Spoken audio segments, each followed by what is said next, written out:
We pay better than Tshwane. We pay better than Johannesburg. The EMPDs from this, they want to come. We pay better than SAPS. It's a fact. Okay. We pay almost 200 million every quarter on overtime. Yo. Ask me, where do we get the overtime? Because we should be sourcing more people who must get in there, make sure that there's more efficiencies. We get the city to be sorted out. But the people, they don't do their work on time, and so forth. Now come 2021, something happened. What was it? Remind all of us. Our communities, they decide not to go out and vote. I mean, we've emphasized, we said we want a renewed public service. What is its shape? It's competent, it's capable, it's disciplined, but it's results orientated. We are becoming a place of, preferred place for investment and all that. King David Studio podcast. It's not often I get a mayor on a Friday. Executive mayors have stuff to do, and is granted us time. Ubabu Xhakaza, my Xhosa is terrible. Am I saying it right? You're saying it perfectly. Really? Yes. Xhosa Xhakaza. Xhakaza, exactly. There we go. That's the way to go. Yes, Nkosi Nkosi Ndiphile.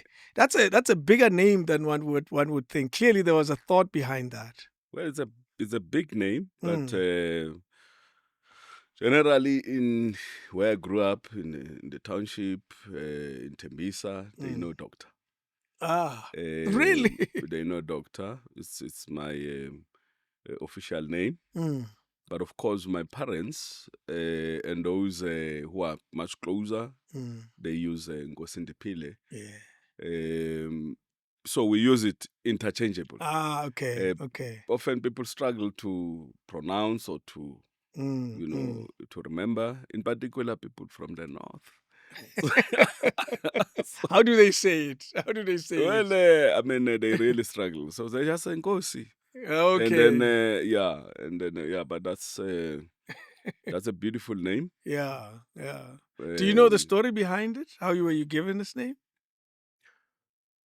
Well, I sort of know doctor more than Nkosi Ndiphile. Yes. But it is a long story. My parents, they're migrant, from Matatiela. Yeah. So if you look at how Tembisa developed, stayed in Alexander. My dad used to work at Rietfontein Hospital. So, the movement all the way Tembisa, they settled. And then they then bought a house. And a lot of us, we grew up there, attended primary school and all that. But you can go back to say, but what happened? How did you... name Umntwana Nkosi Ndiphile. Dr. Nkosi Ndiphile. Yeah. So I'm from a family who've not necessarily gone to school. None of they've any formal education. But of course, my dad has always been the smarter one. He went on to become a supervisor in the kitchen at the hospital. Wow. You can understand, I mean, for you to grow, it means you've been a cook. Of course. You started low. Yeah, you start low and you get to that level. So I would not say really he has not been exposed to the Queen's language to an extent that he would name a child, doctor. Yes. There's another name, longish name. It starts with the letter A. My name? Yes. No. Okay, then my research is wrong then. No. It's just Dr. Nkosi Ndiphile. Yeah, but I'm embracing both names. It goes a long way. But I kind of promote more Nkosi Ndiphile in formal platforms. And I'll tell you why. Because often you are mistaken that we are a doctor. And in the space we're in, it's you don't politics. Want to, yes. It's politics. I had an opportunity to go and as an exchange student overseas in the year 2000, millennium student. We traveled to the UK. We landed in Manchester. So they arranged a shuttle. Yes. They hold a board. Well, it was an announcement. And they kept on, the English accent. Doctor? I could not. But after a while, because they kept on, then I actually rocked up. I mean, it was in January. It's like cold in the UK. Very cold. But when I show up, I was surprised that the guys who came to pick me up, they were like, it's a young star. They were looking for a doctor by profession. So it happens a lot. We are probably the only country in the world that names people doctors. Well, I don't know if there's someone called the nurse out there. Never know. But I've been in different platforms where I was in Malaga, in Spain, in one of the UN conference. I was part of the panelist with the mayor of Paris, the mayor of New York. Then I look at the name tag as I enter there. The name tag is written Dr. Xhakaza.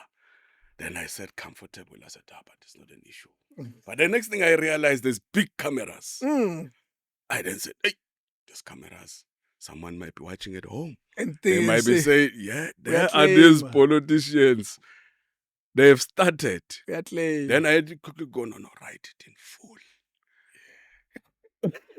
So now you're making it clear that let doctor Spanish, but not now. Yeah, it's Spanish, but let's promote this one. Yeah. And I think it goes a long way. But of course, generally people call me doctor. DR, yes. whatever that they and so forth. So I embrace both my names. Hey. Carry them with. What else can you do? Untwana Sekazi. Through and through. Which township in Tembisa? I'm from Libueng, section in Tembisa. It's like straight line. BP Garage. Yeah, BP Garage, Swazi Inn. So I grew up around there. You know. I'm glad that you know the BB Garage. I know Tlamatlama. I know that road. Yeah, I know down the road is Panyaza's Zoo. I know that neighborhood. I know that neighborhood. But Libueng is more of a what they call modern. But before it was actually built in 1988. Yeah. You then used to have a piano. So we used to, we grew up at Tiano, Muntu, and all that. So we kind of like have an appreciation of where we come from, because we've seen how we've evolved. How Tembisa has actually grown. Yes. In size, definitely. In size, in the population, but infrastructural development. Yeah. I mean, we grew up, there was no tar road. In fact, there was no electricity. There was no TV. So we have that experience. We might be a younger generation in terms of the struggle, but we've actually experienced. We can, we know where we come from. We are a product of our own, stories, our own struggles, and that's what keeps us pushing. It's what keeps us pushing. What is those experiences done to prepare you for the role you occupy? Because the role you occupy is about change at its core. It's about making people's lives a better experience. The very life that you are living, and probably still a family that lives that very life. Exactly. What has that prepared you for? All that experience prepared for this position that you're in now? I mean, I visited my high school. So when we went there, immediately after I was elected, we went to the school as part of the Nelson Mandela, the 18th of July, so usually give back. Mandela Day stuff. Mandela Day. And when I arrived there, they said, no, we're giving you this library. We're actually naming this library after you. Then I got excited. Oh, it's a library. But it's actually a responsibility. But part of the things that they've said, they said, we've got a kitchen further down where we are actually serving those who do not have. So I actually thought about the Masakane feeding scheme, which we were actually part of. Yeah. I can actually relate to Ekurhuleni Primary School down the road, where we had to, queue for malibisi, just a bread with butter and a glass of milk. Yeah. Now, I'm saying And that's your experience. that's my experience. I'm just talking about, at school. We've got bigger experiences. But I'm saying many of township kids, families can actually relate. And that's what keeps us going, because we know today you can't go as far back as that. But I can go back as far back as, 2001 to say when we started to, with activism, to elevate it beyond high school. Yeah. What were some of the things that were on the table? The University of Ekurhuleni, for instance. Jeez. We would love it, today to do a sweat turning. To say this is a land, we're now constructing this university. I'm going to ask you, and I have to, what's holding us back? Well, because those are great ideas that are found in all sorts of documents. We think we've gone a long way. I mean, I studied at Valtech, which is VUT today. It used to have a satellite campus in Ekurhuleni, in Kempton Park. But because of the conditions we're studying under, we then had to push that we do need a university. The first struggle was the landscape on higher education, which,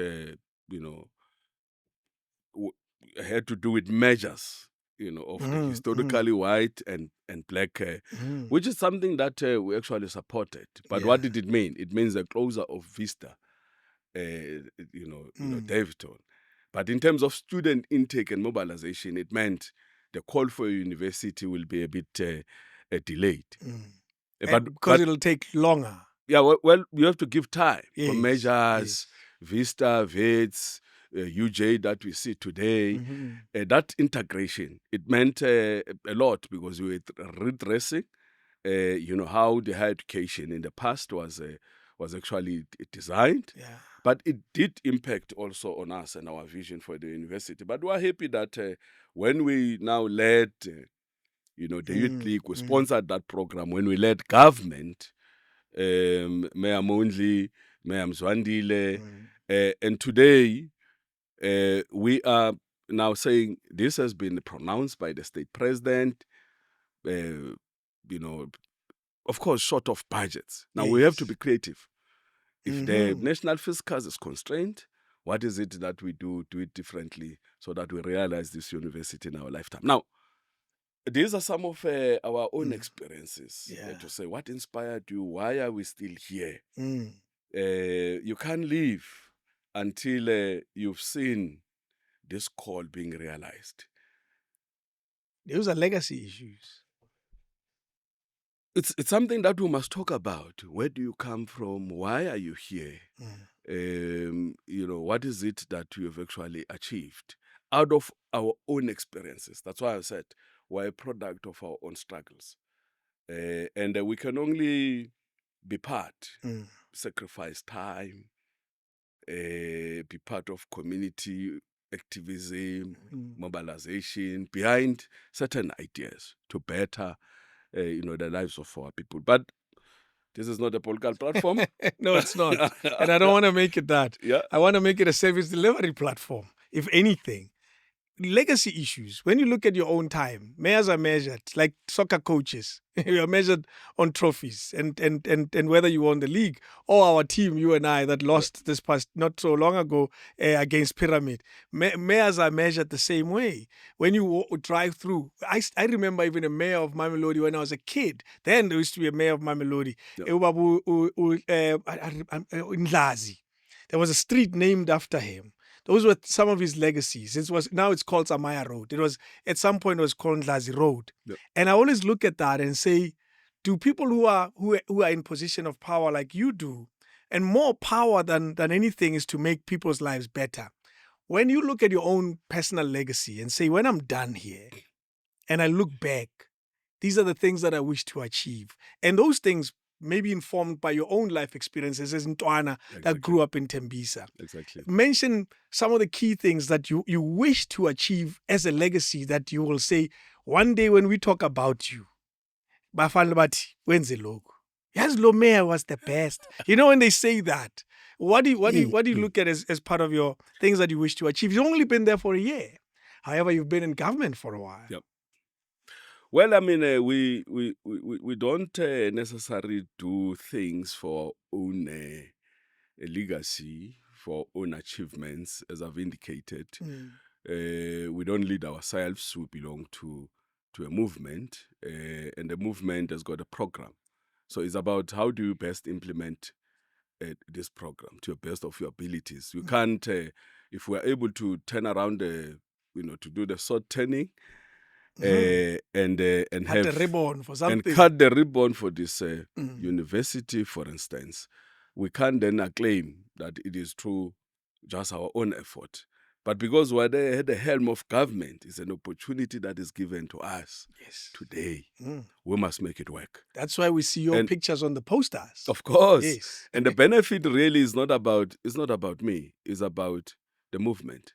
But you do not want to be there and there's nothing impactful that you've actually done, for your communities.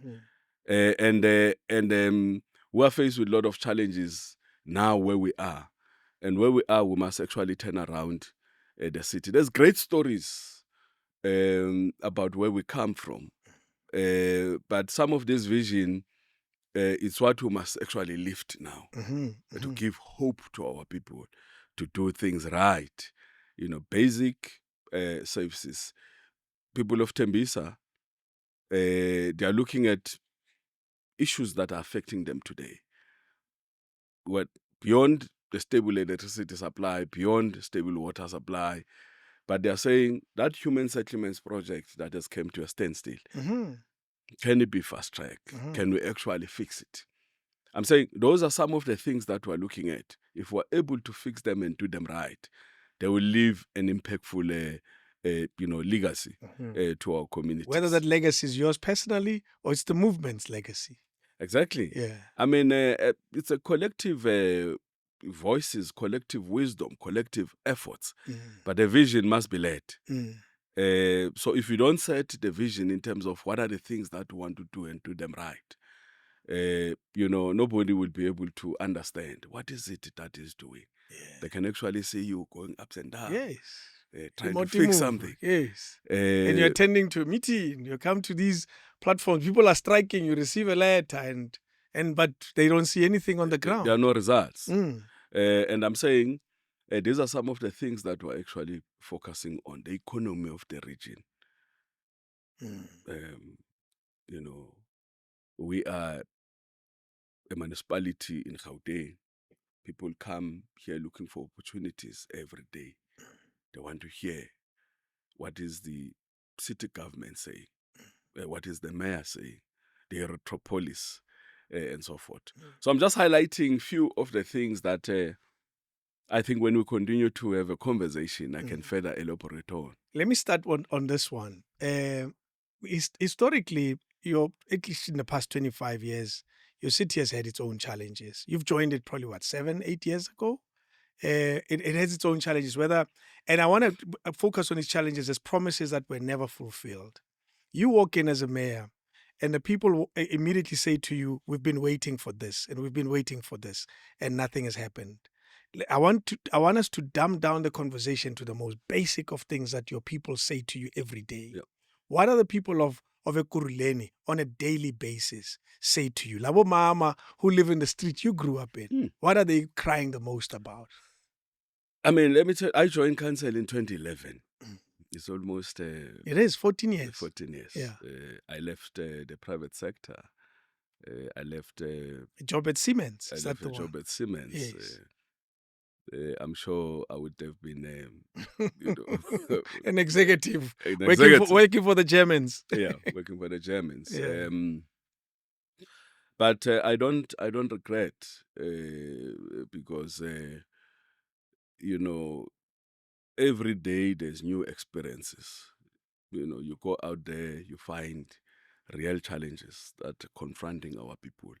But what is good is that I've seen our townships evolving.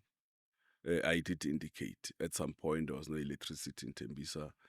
Mongena, Ekasi, later you would see there's mist. It's, and so forth. In winter, you would see Yeah, the cloud of you'd smoke. see the cloud of smoke. Yes, from Imbaola. From Imbaola Yeah. and all that. Today, you have Ekasi that is electrified, tar road, pipe water, clinic. We used to know there's only one clinic. There's about 4 clinics now. There's just one library.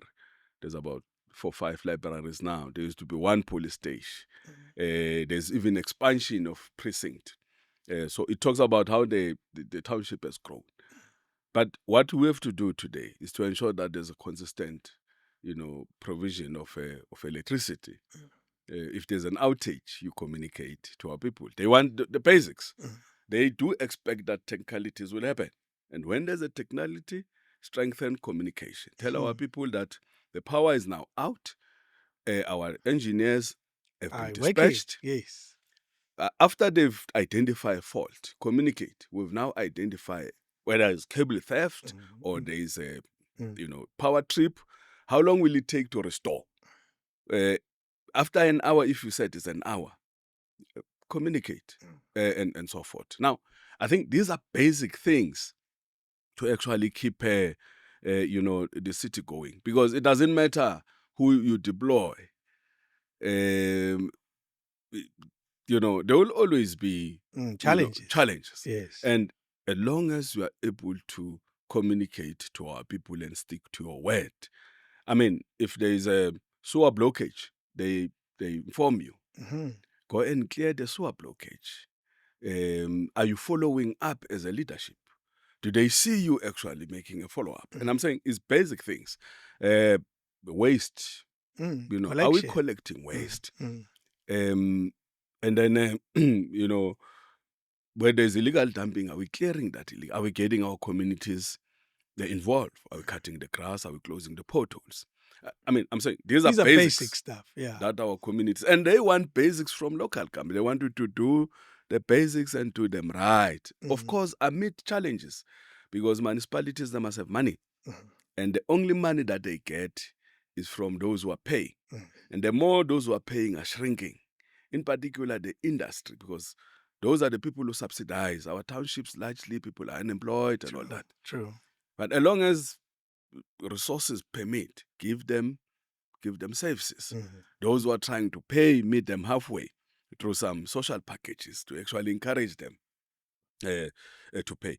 And these are the basics that we assist with. Of course, there's other issues of crime that are bothering our people. Of course. There's other issues of, because of in-migration, competition for scarce resources. In Swaziland, you're talking about there is a huge informal market that as government we've tried to formalize. We build trading stalls, make sure that there's pollution facilities and all that. But there's huge competition. The people that are there is illegal, foreign nationals in those spaces. They're competing with the locals. Yeah. And sometimes locals can't compete because the environment within which you trade, locals must still provide for their families and so forth. So it means the little that they get there, they must actually, ensure that there's a house, there's and all those needs are actually catered for. But the other, legal foreign nationals, they go there, they sleep there, they don't do anything. So it means the little that they can, in terms of price competition, they take out, the locals. And those are some of the conversations where our communities are looking for solutions. Yeah. They're looking for real solutions. You have called a particular time in the history of your municipality as barren years, 2021-23. Your municipality has been subjected to all sorts of mudslinging and political infighting and power sharing issues for quite a, it's not unique though. City of Tshwane has got the same problem. City of Johannesburg's got the same problem. How has those challenges affected you? It's slightly stable. Well, we had to stabilize, and that's how what we narrate. We are now 25 years in the city of Ekurhuleni Metro. What it means, an amalgamation of all the little dorpies and the townships. And the little dorp is about 9 dorpies. That is why you don't have a single image Of a city. of a city, because Yeah. it's a combination. Kempton Park, Edenvale, Albertine, Chimiston, Boksburg, Benoni, Brakpan, Nigel Springs, and the townships, Tembisa, Katlehong, and all that. Clayville's part of and all that. that. Yes, yeah. Now, that's what constitutes what makes up, the Ekurhuleni that we have today. Now, how do we narrate the story? Because the first 10 years really was to put these cities together. And we must appreciate the leadership that led them. Because to bring all the cities, the systems, the policies, including just the culture, the culture of the guys who work in the depot for roads, from one little dorpy to another little dorpy, to bring and really have a team. It went a long way. But we want to look at how the leadership of Moya Mondli elevated some of the plans. The Electropolis program get greater articulated, the systems, some of the master plans. The leadership of Mzwandile Masina went on to robustly in terms of infrastructural development. Was stable today in terms of water supply. Were the champions in Gauteng because of the non-revenue water and how we've responded, to water issues. How have you responded? Well, it's because amongst the other things is that we've got a clear plan. We've built the reservoirs, for instance. We've spent 1.2 billion building about 29 up to 39, new reservoirs. And we then are able to build the necessary capacity to ensure the security of water supply, so that in the days of when there's difficulties, we are guaranteed that we've got capacity. We've invested in the pipelines and so forth. And these are some of the things that we take pride of. The story of the university, bursaries. We even took some youngsters at some point to university overseas in Breda. We've produced over 9,000 young kids because of our intervention at a time to go to universities, across. And that has gone a long way to change the education profile of our young kids. Now, come 2021, something happened. What was it? Remind all of us. Our communities, they decide not to go out and vote. Can we voila, something else happened. Now, we can't blame them. Let's want to spend a minute and talk about them. And the reason why, from you being someone who lives the life of a politician, what made them not to vote at that time? And what would make today's voter behave the same way? Well, I think there's a combination of things. There could have been national issues that were dominating the medium. And the fact that, our communities, they've got nothing to compare. They want the best. And really, the ANC over time has tried. They've learned, they've emphasized, they've produced future leaders. They are investing in generation from COSAS. You can see that we're developing future leaders and all that. But there's not really an alternative that has actually invested in leadership, that is guided by its own experiences. So that is why certain things, while our communities expected, an alternative, but what they got is a shocker that actually caused so much pain into them, because there's been regress in service delivery, just basic communication, public meetings.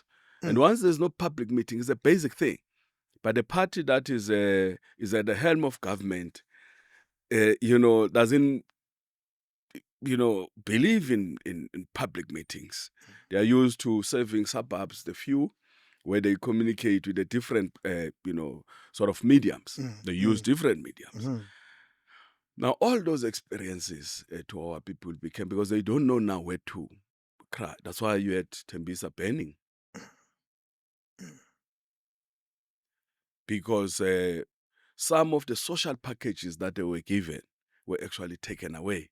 There's a change of policy, budgets are skewed, 75% of the budget is shifted to what 20% of what constitute, the city. Only 25% comes to township, who are making up 80% of the city, and all that, because we must appreciate that we also have a legacy to redress, and all that. The legacy of The legacy of apartheid. of apartheid. Yes, yeah. That is why we must prioritize the poor, the township. Of course, we must not neglect Sapapia. You must maintain two basics in Sapapia: close the pothole, refurbish the roads, cut the grass, maintain the street lights. Collect garbage. Collect garbage. Yes. They don't want, they understand that, okay, there's a bit of a balance of this and that. But I'm saying, came 2021, certain things that nobody expected happened. And a lot of, regress started to happen. Beautiful project, Tembisa 25, which was to accommodate 6,300 of Winnie Mandela communities. It came to a halt. Beautiful structures, you can actually see them, they're still standing. Yeah. But nothing happened. SLN Park, just between the south of Tembisa, massive development there. We've put a lot of infrastructure underneath to benefit the communities of Vusumus. Nothing happened. And I'm using Tembisa here. I can go to Vosloorus. As you enter Vosloorus by the Golden Perima Race, nice, beautiful structures there that were built, walk-ups for our people. And until today, they've not taken occupation because those, projects were not prioritized. If you enter Watville in the east, en route to the OR Tambo gravesite and the narrative center, which is supposed to be a center for development in terms of hospitality, in terms of tourism, those structures were left half-built. And the dream of the university, bursaries were no longer funded, internships for the youth were no longer funded. Midterm. Some There's no cases. longer an articulation of the Erotropolis development. I haven't heard about it in a while. It disappears. Yeah. Now, what does it mean for our communities? And really, that is why we're saying where we are now, we must reposition, because these are great plans that are there. It's not Dr. who must come with new initiatives. I must actually move in now and say, let's fast track. Let's go back and get all these projects to actually move, because they are there to benefit our people. I must not start any new thing. I must actually focus on recalibration all those projects that have actually come to a standstill. And that's the greatest focus, because our communities, once you come in, they believe that you've got the capabilities to turn things around now. There's an expectation. And they easily forget that in the last 2.5 years, or half the term, has actually been outside of our hands. And we must now turn the things around. We represent hope, and our communities want us to deliver now. Just electrification of informal settlements, a project that we went and said, while our people are waiting for an RDB houses, let's make the conditions more livable. Give them electricity, make sure that there's access roads, and all that. And that goes a long way. I mean, even if there's a fire today, we're approaching winter. When there's access roads, when there's a clearly demarcated, it makes a response time for fire trucks, to save lives. There's not a mass, informal settlement that has actually caught fire and burned to the loss of lives. Now, I'm saying that is a story that we must turn around. what we've experienced in the 2021, 23. 2023. Yeah. And I'm sure I carry a responsibility to say, out of our own experiences, because fortunately the movement has given, or our people have given me an opportunity to be part of that experience where things were moving towards the right direction. You I can't have, fault our people for rushing you. yeah, we can't falter them because it's not out of their making that, of course, they decided to stay away and not go to vote because no, but they say to you, you've been in there for a long, long time. should have done much better. Way better by now. You can't fault them for saying to you, you've been at this for over 30 years now. You can't fault. I agree.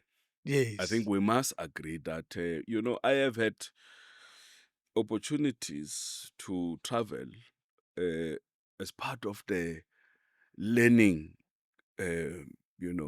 experiences to China, to Europe, to America, even to Africa.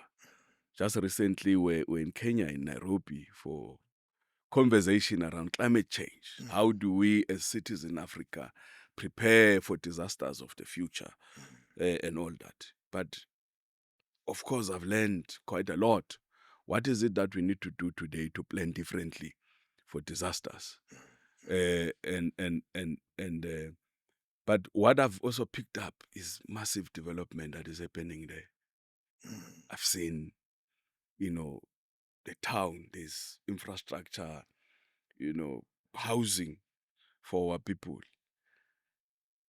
And then when I came back, I went to the mayoral committee, and the entire mayoral committees are sitting, the city manager and the entire management.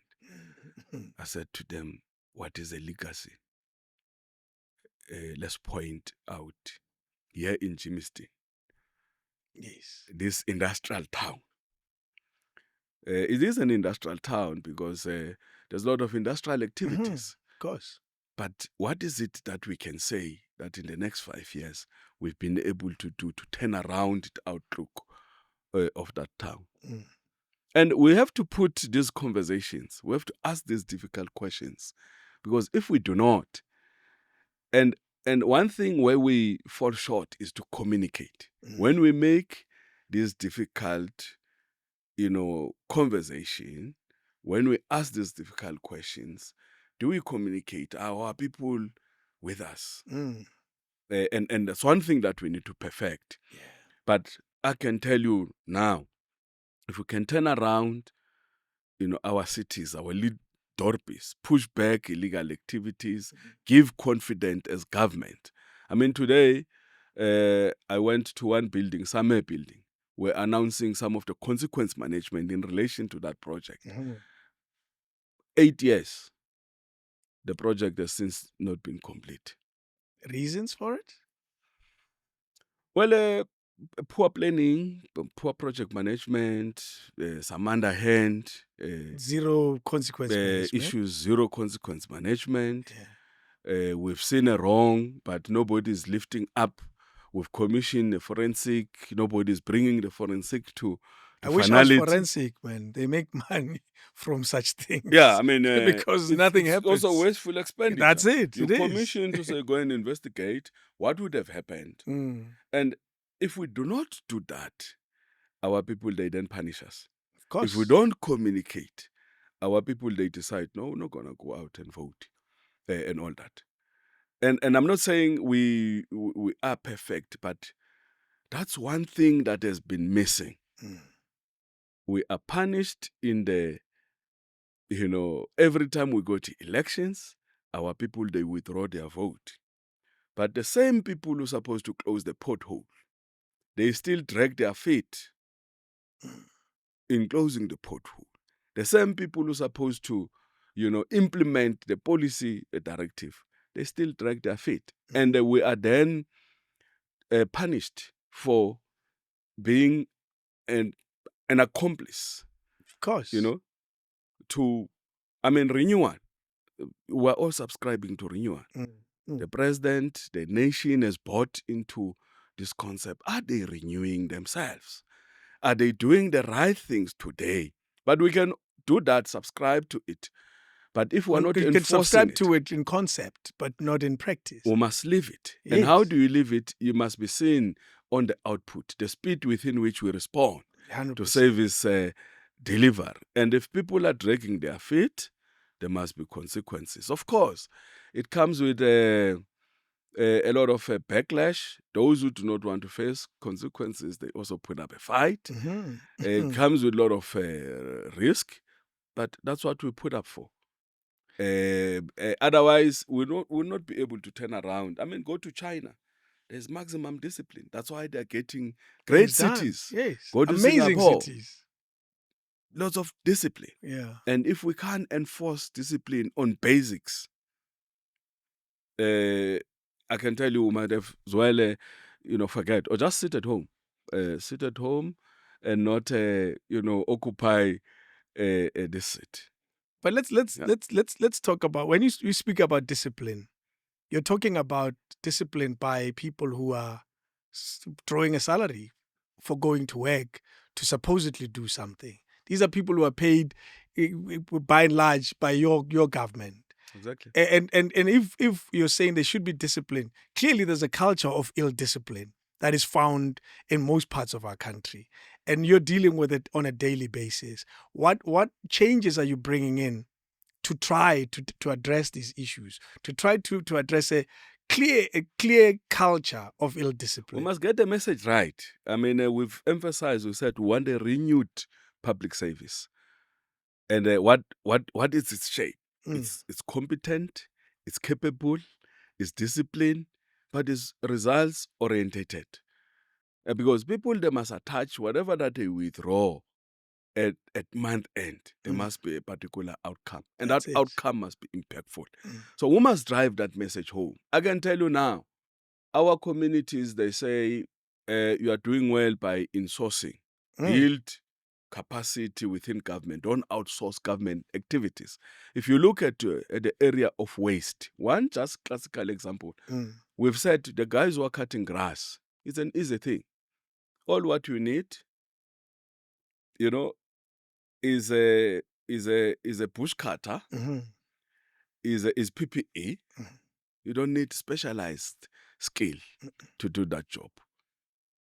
You need people who are trained, who are focused, who are willing to wake up at 8, they report for work. At 4:30, after they've done, they take lunch. If the lunch is 45 minutes, it must be 45 minutes. That's it, yes. And there's therefore no need for you to outsource this function because there is no specialized skill. And this is jobs for our people. But the problem is, if those that you are absorbing, They come in and not they do the come work. in and sit around, then you will have, let me just give you a picture of our waste environment. 46, well, I might not be very in terms of the Accurate, numbers, yes. but 46% of our residents, 46% is done by our internal capacity. It Okay. means we own the trucks, the people are employed by us, they do 46%. The remainder, which is 54%, is done by Tenderpreneurs. service providers. Is outsourced. It Am I ravishing it means someone who's got a truck. Well, it can't be tenderpreneurs in this case because Yeah. it's visible people who must be employed. You've got a truck, you come with your own workhorse, and so forth and so forth. But what is an impact? The guys that are internal with 46%, they cost quite a lot than the guys that are external. Yeah. But also in terms of efficiencies, The external guy the performs external better. guys are more efficient than the internal guys. And yet the internal guys, their teams are even bigger. Now, when we look in closely, the guys, they started work at 7, at 12 o'clock, they're already working the streets. So it means they're not stretched to, they are not used optimally. Now, how do you change that culture without being at loggerheads? You've seen people, you change a culture of over-reliance on overtime and all that. they take it to the streets. Of course. Now, how do you change that culture? Mm. It means it's a consistent message that must be understood, but it's also action and no retreat. Well, you risk probably not being voted for and all that. But are you willing to risk it? But we must do things right. Yeah. If we suffer, repercussions because of, a right call for us to get the city right, so be it. Because I can tell you now, if we surrender, I'm narrating to you a real situation. And I can tell you, this situation is not just with our own city government. You can go to Tshwane, you go to Johannesburg. You might find that, similar things are experienced. Now, a big city like Johannesburg, where we used to grow up, we went there. It's a replica of what's happening in Kempton Park, in Germiston, True. and so forth. The city of Tshwane. And the city of Tshwane. And we, just on cleanliness, that's good. Of course, we also need to get our communities to play their part and all that. But I'm saying, if we can't turn around just this systematic how we work, there will be no reason for communities to support insourcing. Because the more we insource you, once you are integrated, you now have more benefits and so forth. What is the return on that investment that our communities are making by giving you probably a more stable and more secured and so forth? The only thing that you can give us back to us is commitment to your job. You must work 8 o'clock until, and once you've done your best, only then we say, but there's still another job cut that you need to do. It activate what we call a standby and overtime. Then there's value for money. Then that is where we say we've got a renewed public service that understand what needs to be done. And only then we get to keep, our job. Who's questioning insourcing as we speak right now? Based on the example you're giving, it's clear that insourcing has its own challenges. And there are some who are saying it's not the right approach. And there are some that are 100% in support of it. Let me just say this thing. We need private sector to participate. Because where you invite private sector participation, we are saying as government, we might not be moving with the necessary speed to actually do the job. You don't surrender government to the private sector. And even where elements of even tenderpreneurs, they start to crop up. What it means is that is a gentleman who has no truck, who has nobody in his payroll, but he's the one who holds the contract. This gentleman has got no established offices, operates from the boot of his car. Even when you are given an opportunity, there is no intention to reinvest the money back into the business. That's what I could clarify as a tenderpreneur. And rightfully so, our communities, they've seen it. They said, but these guys, it means you are not really an entrepreneur. You rock in to facilitate this and that. People, they've got grade 9. Through the policy position of the movement. And what have we lost over time? The big construction, companies, HBO, they've actually closed down because Group 5 still around. Group 5. Well, Yes. I mean, they've also had to downsize. Downsize. Yes. And restructure their business so that they are responsive. But what does it mean is that we've lost some of the skills. Where are those skills? They are building somewhere in Europe. They are building somewhere in the Middle East. And what then left with this tenderpreneur who holds a grade 9, but who can't build and complete a reservoir. And they got the contract. And I'm saying these are some of the things that we must deal with. And I'm saying our people, rightfully, they are saying, and over time, they end up not trusting politicians. They say, no, you say the right things. but you do the wrong thing. But you are not acting when you see a wrong thing. Let me highlight this, and you brought it up. A grade 9 person, nothing wrong with his lack of education. He's a hustler. He's able to get a contract, but it also questions how they get the contract. Ekurhuleni, in the newspapers, when you read them, and I read most of the articles that speak to this, they speak to how some of the contracts are gotten in all sorts of ways. In your government of the past year, as a leader of government, what have you tried to curb the problem of corruption that you may have found in the system? Well, you know, the system is quite big. Mm. You know, it's not like you are just pressing a button. But the institution is governed by very clear, you know, policies Mm. in supply chain, in contracts management, and all that. And I'm happy because we've built enough capacity. We've got a capacity that is knowledgeable, that is qualified to discharge the work. But we must, of course, constant oversight. Don't interfere because politicians over time, they've been accused. But intervene when it's necessary. Yeah. Ask the critical questions. What are we doing? Is it impactful?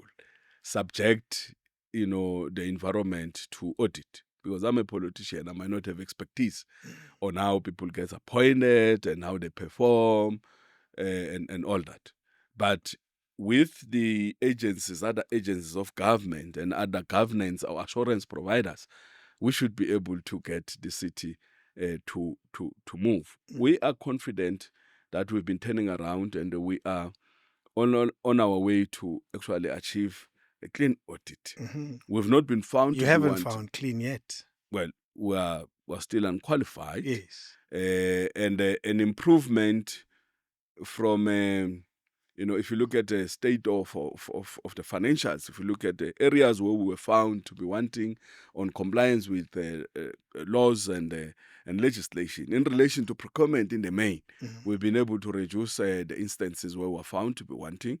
We've been able to effect some consequences. There's been changes. Go to our supply chain and look at the leadership there. You'll actually see, oh, there's been a bit of a change. But some of the change sometimes is not punitive.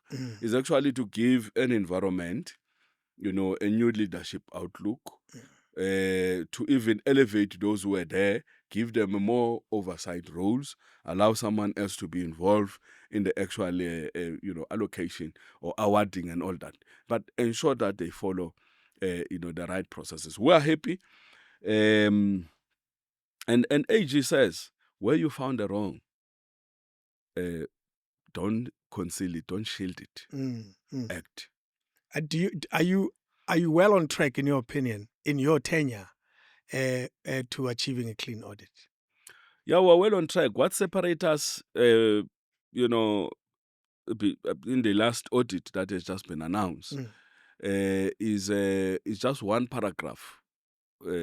Just one paragraph in the AG's report. We've improved from 3 paragraphs. We've improved from a period where, and I must say, I mean, if you go back 2020, 2021, the city achieved a clean audit. I was a member of Finance and Economic Development at the time. We well on our way to achieve the clean audit. Yeah. We know what needs to be done. And we think there's been a regress since 2021. We're turning around the tide.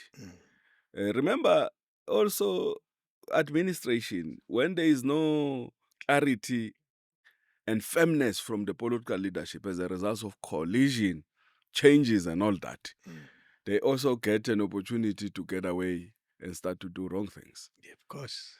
By the way, all the power sits with administration to do the work, to use the resources of the city optimally. We do oversight. We set political, you know, direction of where we want to go. We ensure that that direction is integrated in the plans, and then it's up to the administration to do the work.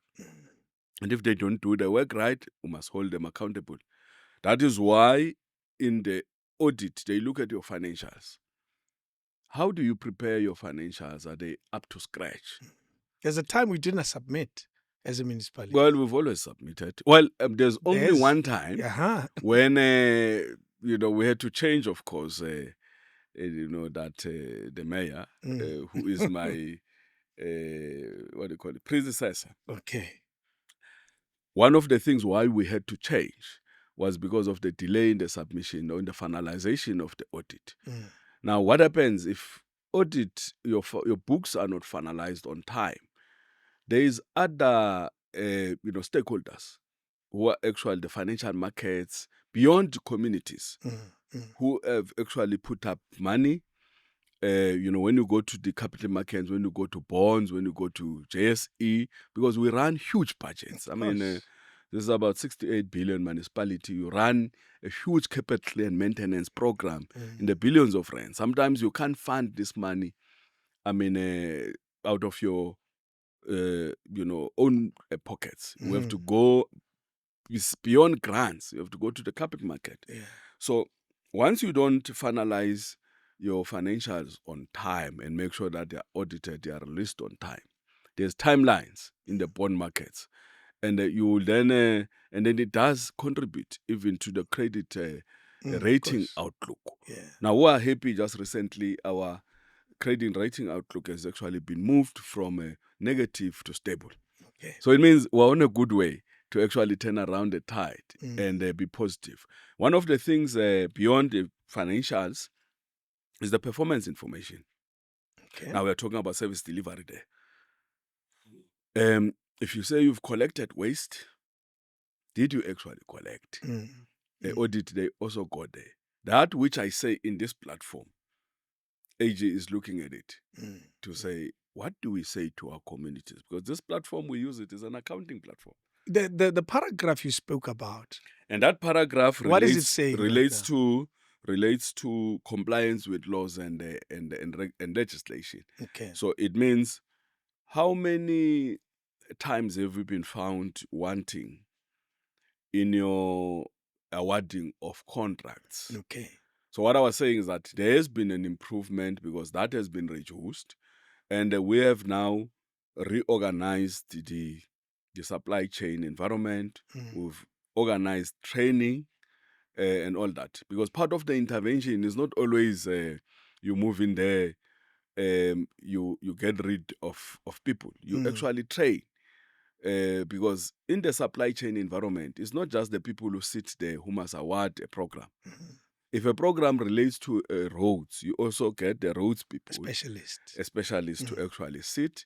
All those people, they must be trained and retrained. There's a change of legislation. Yes. Let's carry on. There's a change of legislation. Are we preparing our people to understand that the legislation is actual so that they are compliant? Now, those are the aspects that we're looking at. But I must say that we're on a right way. I mean, some of the things that we found, for instance, there's been a huge outcry on the revenue shortfall. Yes, of course. Big mess. And revenue shortfall, you're talking about money that the city is supposed to be collecting from its citizens. Yes. That we are now not collecting.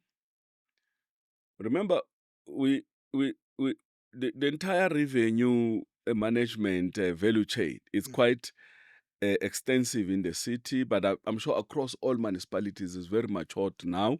We know what needs to be done and all that. The only area we expect to have shortfall, it's when King's David, the studio is no longer performing and we are no longer generating revenue, and therefore you can't pay.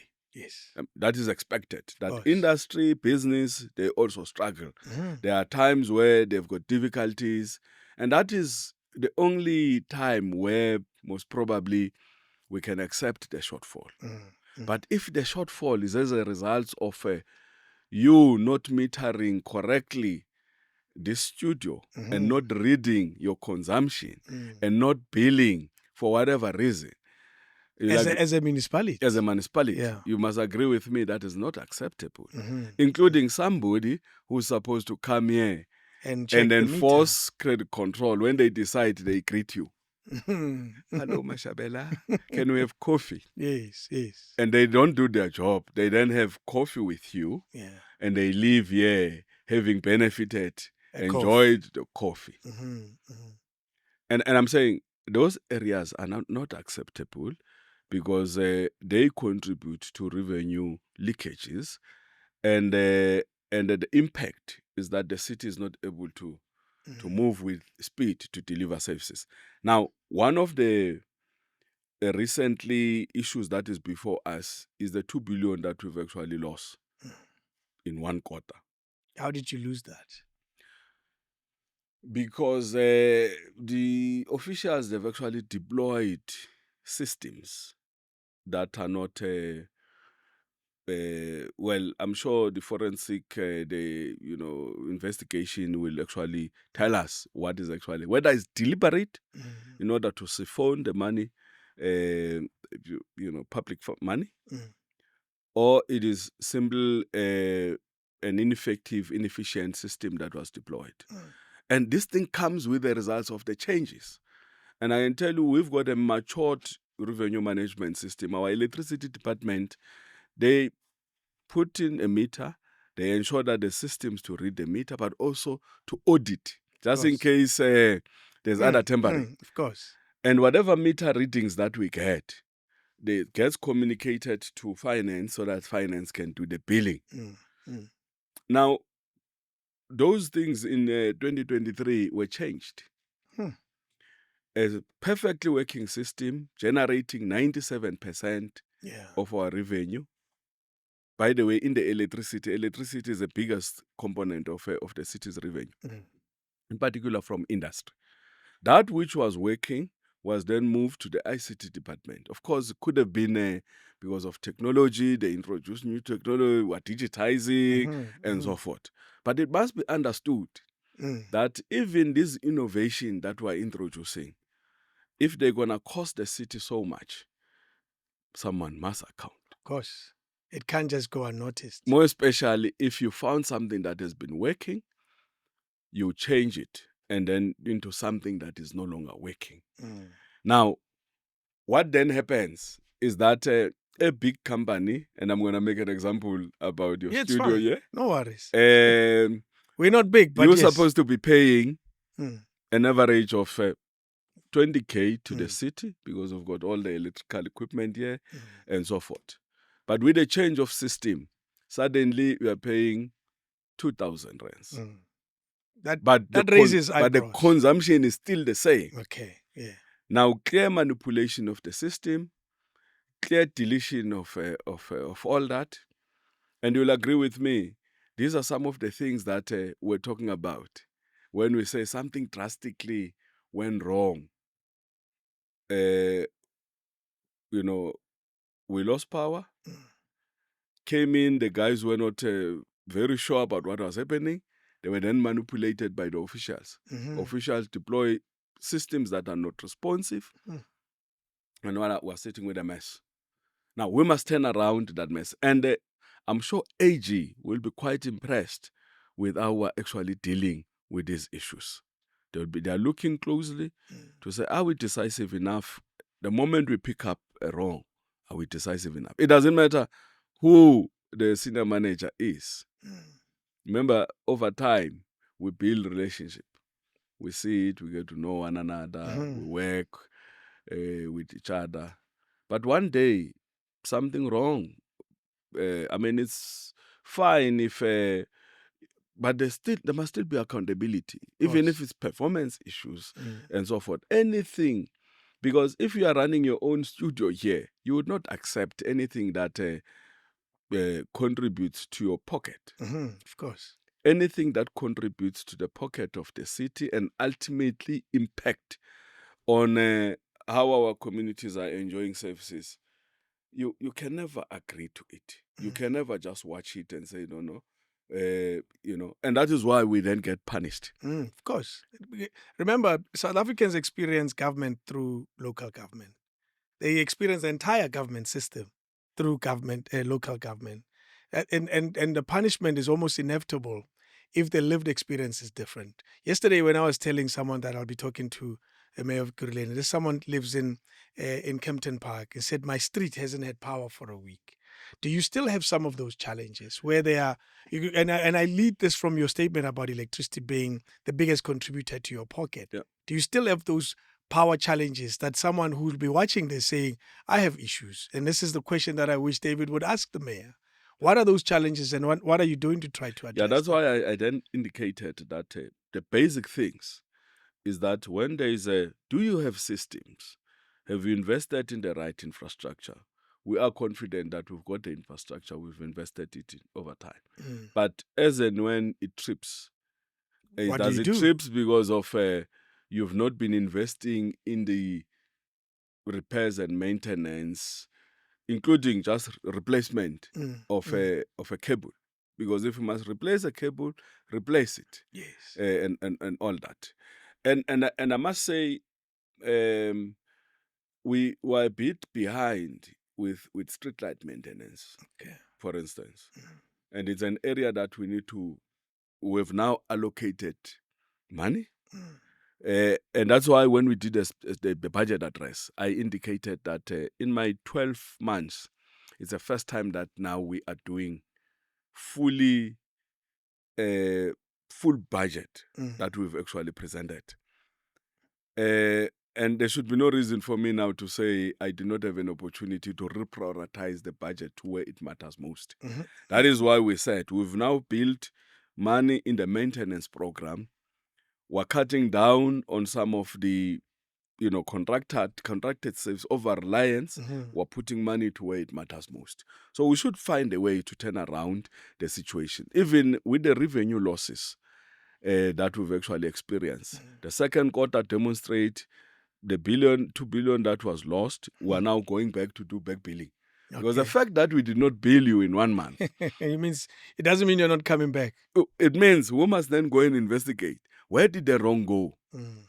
But for us to get there, remember there's a manager there who's going to say, no, but everything is right. We must discipline that manager, put him aside, must sit at home. Let's go there and fix the mess and the rot. What it actually means for you who benefited wrongly is that you must not sit there and relax. You know you benefited wrongly. We're coming with back billing. Our advice to you is that come forward quickly. Ziveze, come forward and say, hey man, I benefited out of this thing. I'm willing to cooperate. Yes. So that we get rid of the rot. Gotcha. Now, what it means is that we will soon have sufficient money to attend to all these other difficult challenges. Because if you lose 2 billion rands in 1 quarter, you are paying that money to Eskom, you are paying the engineers, but you are not getting it from the large power users. The sum amount of it is that the speed within which you deliver services is not going to be the same. How you attend to street lights when maintenance, how you attend to repairing potholes, how you attend to cutting the grass and all that thing, you will be affected. So that's why we need to be decisive, because we can't compromise. Because I must sit here and say, no, I'll come and resolve it because you've raised it with me. I pick up, I said, no, my teams go and fix that street. True. The system must work on its own. It should work on its own. Yeah, without your intervention. We must then do oversight. Yeah. I must not be selective because this one is elevated to the mayor. The mayor is able to shout and they quickly attend to it. But the system must function. Yeah. If you log a call, you use your last money to call a call center. You know, we are an old lady in Winnie Mandela. You use your last data. Go through a platform, you call a call center. Yeah. And then there's a drop call. You call again. You wait. You get a reference number. Then you get a reference number. Yes. Then nothing happens. Then suddenly you get your reference number has actually been attended to, is closed. And yet the work has not been done. Nothing's changed. Or if the work is done, that sewer has actually been attended to, but there's no backfilling. You find in the corner, they left it open. Yeah. And all that. Where is the leadership to actually go in there and supervise this work and ensure that you don't just sit here, you do outreach programs. so that you are able to tackle some of these things. I'm saying It's a lot. it's a lot of work. There's a 1.8 million, is it 1.8 billion rands investment in water and sanitation? In my research, that speaks of eliminating chronic blockages and sewer blockages and all of that. I mean, a lot of money that we've invested over time. And I know in this budget, in the next 3 years, and that's what we're talking about, to say we're planning to actually invest to ensure that we close water leaks, we deal with, renewal of our infrastructure. But most importantly, we're grateful that Infrastructure South Africa now, they've announced a 25 billion program to renew our wastewater treatment plants, which it's something that we have not been able to do in the 30 years in government. All the wastewater plants were built to support the little Dorpes, as I was talking about. Pre-94. Pre-94. Yeah. So can you imagine the growth? How Ekurhuleni, just on the population, pre-94 we're sitting at less than 2 million. Now we're sitting at 4.2. The households, where we're sitting now, household is over 1.5. That formal rest and industry. Yes. And we've recently built reservoirs. We spent 1.2 billion to build additional water tankers. But on the downstream, we have not invested in the infrastructure to receive this purified, discharge clean water into our rivers, take the sludge, use it in farms or use it for electricity regeneration and all that. Now, so that hasn't been happening. No.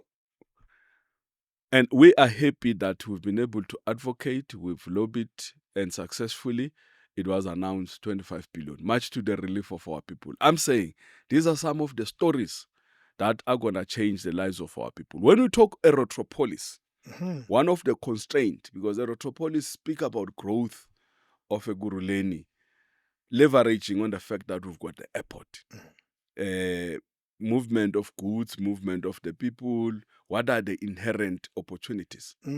Because when you've got the airport, it means people are transiting there.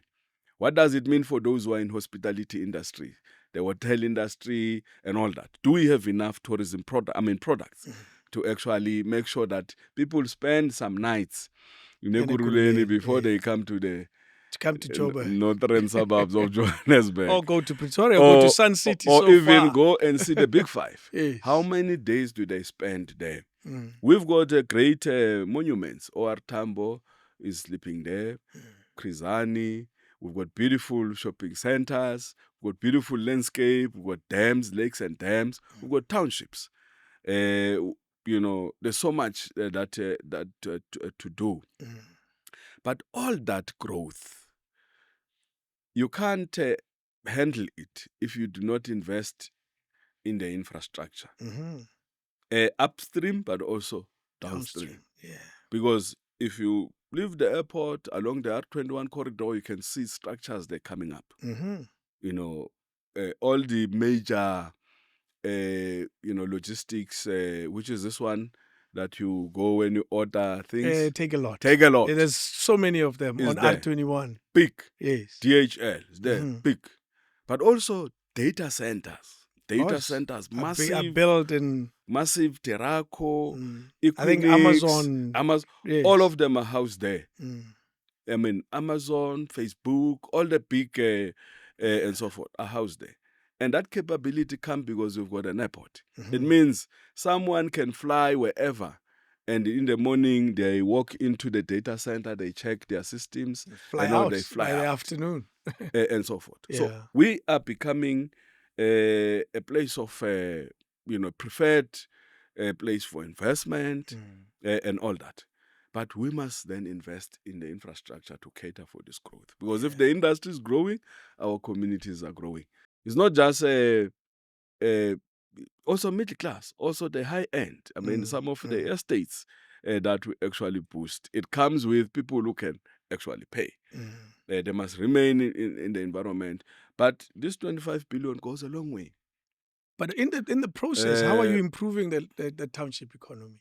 Because how do you then integrate it in the story you're telling of these big investments? Of course, we must create linkages. I'm saying Mr. They call it Mr. D, which Mr. is D. a last mile delivery, Mhm. which is integrated with Take a Lot and other. Because Take a Lot and other logistics thing, township is a township. You need township people who understand. Mhm. Last mile delivery, they plug in somewhere, the chaps are sekasi, they pick up, they move into a cars. They know how to maneuver the street, Of course. they know who to greet, even if they find a majidetlele konini, majidatleli lapha, they are sitting in the corner, they are wondering, where's their, they are sitting there. And they see something passing by. There's movement. Bacabanga ukuthi dulas. Mm. But when they see intwana sekasi yangena yiyo ngescooter, hey chance, and so forth. So there's a lot of integration in terms of township economy. Because what does it mean? It means as we speak logistics and so forth, we're also speaking how do we integrate with township. I'm just using one example. Yes, of course. Of course, there's quite a lot, because if we are not integrating townships, and township constitute 80% of Ekurhuleni, they are not integrated. So it means all the development happens in the 20% of Ekurhuleni in terms of industries. Now you still have a challenge in terms of defeating the apartheid spatial planning, where townships are far in the periphery, far away from the centers of economy, and we are not bringing the economy, closer to the people. closer to the people, so that our people, they don't travel. They spend their money in traveling to access industrial centers, to access workplaces. So what it means, the last mile delivery now is gonna set up a distribution center in a township, creates jobs there, and that's part of integration of our township economy into the mainstream. Yeah. Something that sits, and it's a story that was in the papers very recently, I think a few days ago, where there are people who are occupying RDP houses and who marched to your office, or the story says a mayor's office, protesting that they need electricity and water in these houses that were built many years ago. They've occupied them, it seems, illegally, and now they've been there for so long that they feel it's time that they got services for them. That's one part of the question. The second part of the question is, what is the municipality doing in terms of delivering RDP houses that are not even built yet? People who are sitting on a waiting list, who are saying, I've been there since my kid was 1 year, and now they are 29. What do you say to those people? Major issue. Maybe let me start with this one, where there's people who marched and all that. We've got various packages to respond to the human settlements needs. And some were building RDP houses. Some were doing RDP walk-ups. There's normally politics. Our people, others, they want their own yard. Okay. For beliefs. They don't want to wake up. They say, no, I don't have my own space. When I want to practice, why must I sleep on top of, those type of conversation. You have to deal with. Because they are there. So there's different types of typology. We've got smart cities, which are modern, which are mixed, settlement, the bonded, and all that. Okay. Well, then we've got service stands for where, you is a government-owned land. We still don't have money yet. We give you a piece of land. We give you a connection to the electricity, connection to the sewer, and all that, so that you can actually build for yourselves. Because our people are building in various areas. But it's possible where we've got government land, and that land is not dolomatic and all that we're able to do that package. But we also have social housing or low-cost rental markets. Okay. And in this case, this is what we're talking about. In Jimiston, we've got various social housing. And they're designed by the state to offer low-income rental, which is competitive. I mean, very low rentals. But the problem is that once people move in there, chigi abasafuna ubhadala. Okay. Bangene with good intentions. Yeah, you moved in, it's a rental, low cost, but because it's government, suddenly you do not want to pay. But also they get hijacked by other forces. You are now paying from someone else who does not own that unit. Because the government unit. And so forth. Yeah. So they then consume electricity for free, consume water for free, and they knew very well that these are packaged. And I'm sure it's Delville or Krizani, some of the properties there. They then start to make allegations. No, these properties were offered at a particular time, but government, why when are you giving us title deeds? We don't have housing, and so forth and so forth. Now, it's a problem.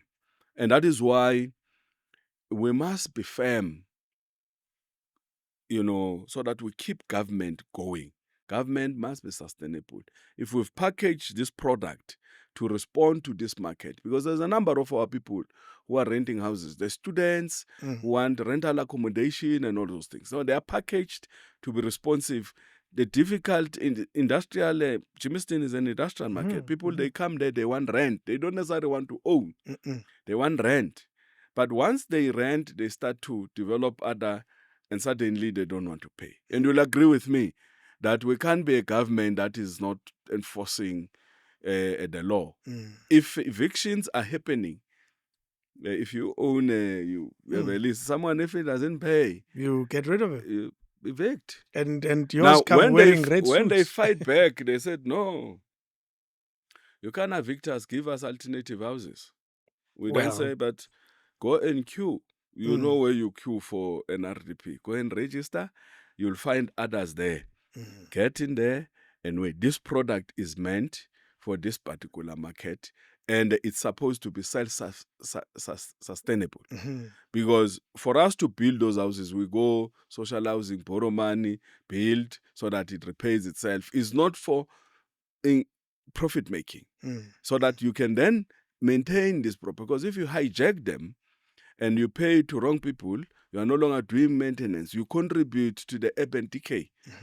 And if we can't fix our own buildings that have been hijacked, so we stand no chance to go and resolve the other building which has been abandoned. The owner who actually invested in that building got hijacked, and that owner has even abandoned the building. If we can't sort out our own, so we stand no chance to fix that one. How is it going with the list, though? Well, the list is always an issue, but it's been improved. There is interventions from provincial and national. I don't administer list.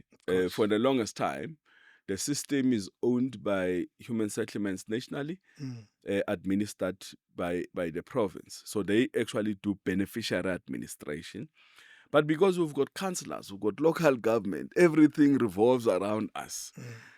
We somehow interface with the process to an extent that we end up taking ownership. When it's accountability, they say, Mayor, answer. And yet, it's not a responsibility of the mayor to deal with that. But however, we can't solicit when there is a problem. Of course. So we must dynamically interface with it. And the idea is that we must improve it. And where do you start? Is to prioritize. The 1996 list, how far are we? Yeah. But one of the problems is that also communities, they queue on the list. You've queued in Limpopo, in Mukapani. A queue here You as well. also want to queue here. It's the same government. You've queued in Madadiel. Is this list integrated? Well, there is an integration. So you can pick up. There is an integration because you can queue, you can be on the thing.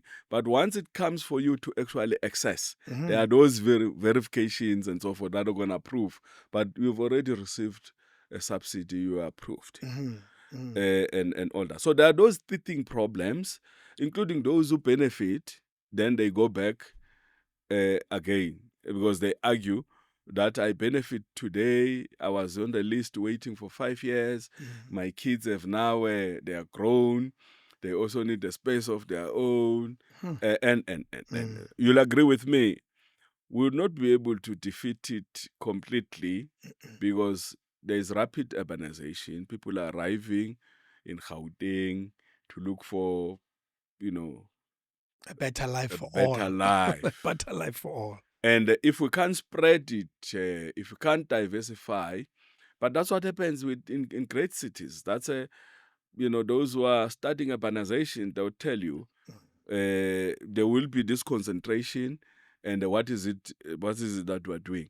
Because the pressure will always be here. That is why some of the intervention is that you can't build for everybody a house. Some give them Piece of land. let them build for themselves. But the more you build, the Honorable Premier Panyaza Lusufu nowadays got an innovation to use bio metrics. It means convert those pink slips, those codes, and so forth into biometric. And he says it very nicely. He says, in the future, everybody will be using their you use your hand to open your RDP house. Now, nobody is going to be accused that there's been misallocation and all that. But it's a legacy issue. Until we turn it around for better, I will come here again in a year's time. And we'll still be you will talking ask about me, that issue you have not. Are we opening our resolved. finger? Are we opening with Are our we finger? opening with a finger? Of course I'll ask. And we must be firm, because I was saying to Premier, be firm, because technology is here, but make sure that it is deployed and it is done accordingly and it's not abused.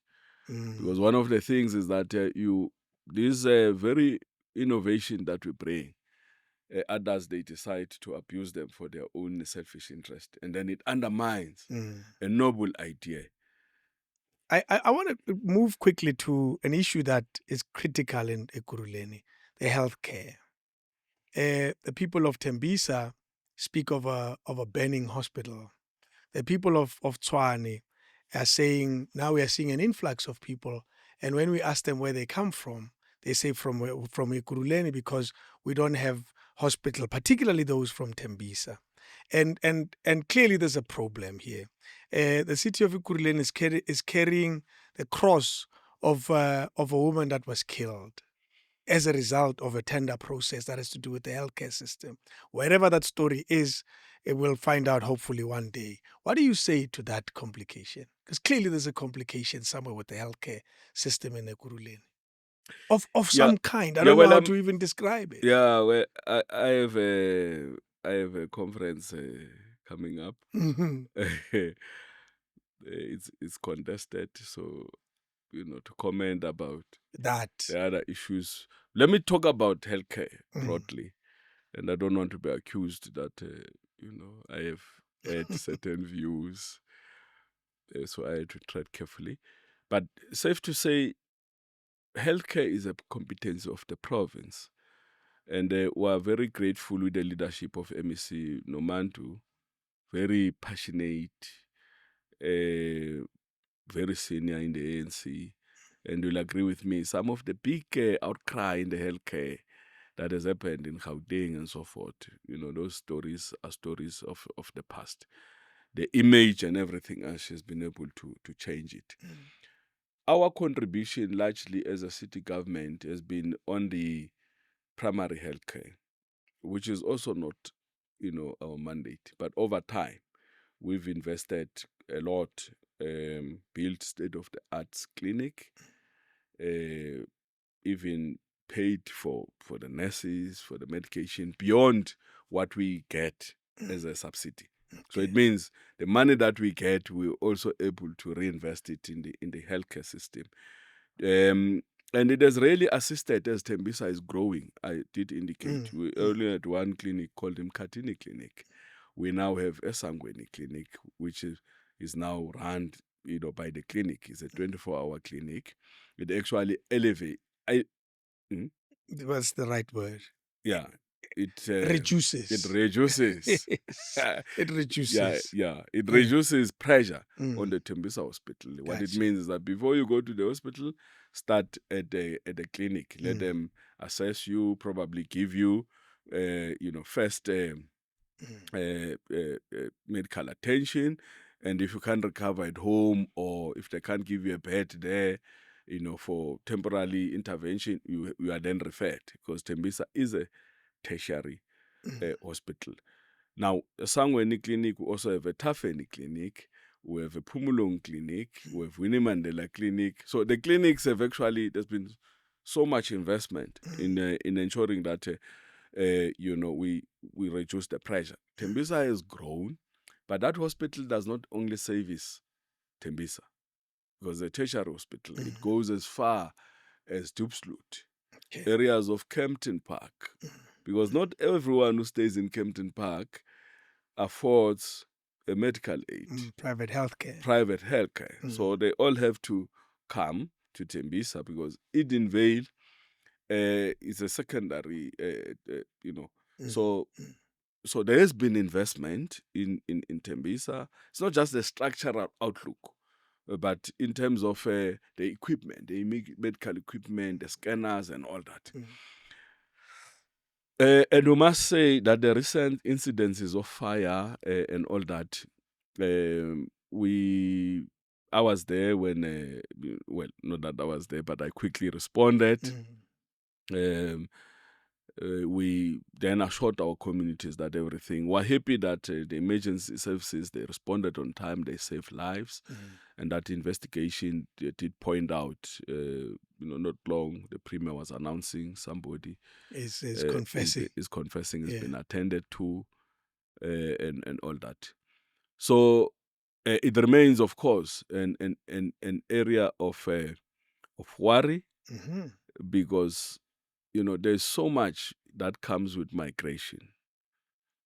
Almost every house in Tembisa, there's backyard dwellers. Some are documented.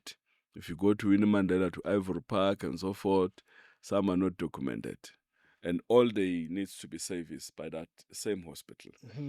And it's a pressure, and we're happy with the NHI and some of the stance that the provincial government has actually taken to buy some of the hospitals, to actually ensure that there is a universal access to primary health care, and we are hoping that will go a long way to ease the pressure. We are hoping that whatever that is necessary will be done to actually get wrongdoers to actually account. But as I've indicated, that is well covered by the Premier, by the MEC of Health. Yes. And they are dealing with that situation. I want to deal very quickly as we wrap up with the police strike.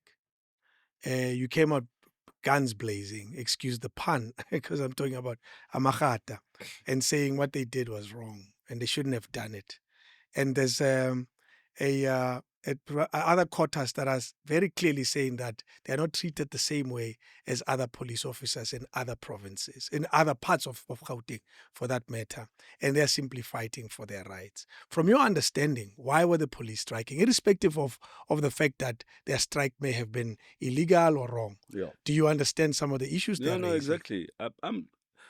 There is a posture that we have taken to renew the public service, and I did indicate to you, over-reliance on contractors, yes, but also over-reliance on overtime. Okay. It's a practice that is actually happening. I made an example. You go to a water depot, a general worker or teams in water depot, they're supposed to start work at 8. At 8, they get a job cut. Because you call a call center, say there's a water leak. Yes. And then it gets directed to you. It's the entire system that we've actually, it's our pride that we're able to have that type of a system that gives you dashboard and all that. but it gets allocated to you at depot because you are closer. You decide not to do it at 8 o'clock, you sit around. 9 o'clock, you get another allocation, you drag or you give it to the contractor. Only at 4 o'clock, when you're supposed to knock off, you start to now go and attend to that swap blockage. All because you want to activate overtime, standby, and all that. Now, what does it mean? It means during the day, you have not been doing what you're supposed to do. You have not been earning your money. You've not been productive. We have not been getting returns on the money that we pay you. And we're talking about that over-reliance and abuse. In fact, we should be using an abuse of overtime. And you'll agree with me, you're going to say, this mayor is using strong words. So that's why I was saying, It makes sense, though. Yeah. Yes. Now, we pay almost 200 million every quarter on overtime. Yo. Ask me, where do we get the overtime? Because we should be sourcing more people who must get in there, make sure that there's more efficiencies. We get the city to be sorted out. But the people, they don't do their work on time, and so forth. But half of that money comes from the EMPD. Okay. That half of the Half the of 200 the 200 million. million comes from the EMPD. They're employed. Of course, you wake up, you do this and that. But historically, they have lived in this standby. Okay. They've even built it into their salaries. Standby, explain it, because the job cut scenario of a guy easy. is different to a guy who's a policeman. Yeah, exactly. Yes. Now, what it means is that the fact that you are a policeman, police are getting assigned to different responsibilities. The fact that you are in MPD, you are in the traffic management, for instance. Traffic is at 5 o'clock until 7 o'clock. Beyond that, it's something else. Right? Weekend, there's areas of funerals. True. Right? Events. There's events and all marathon that. And all of that, yeah. So I'm saying everything must be built on the basis of a requirements. You work your normal hours, then you assign with your supervisor that this week you're going to have to work there, and there. And it is managed. True. It is not entirely something that you are guaranteed. You earn 25,000, you have another 5,000 that just come. And whether you've done the work or you've not done the work. Is that how the system is now?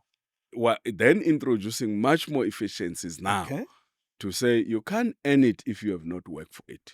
It can be automatic. Can be automatic. Got you. Yeah. So basically we're saying you're still gonna get it, but show what are you doing about it. And those who do not want to have the change are then saying, no, but build it into our salaries because we've been living off it.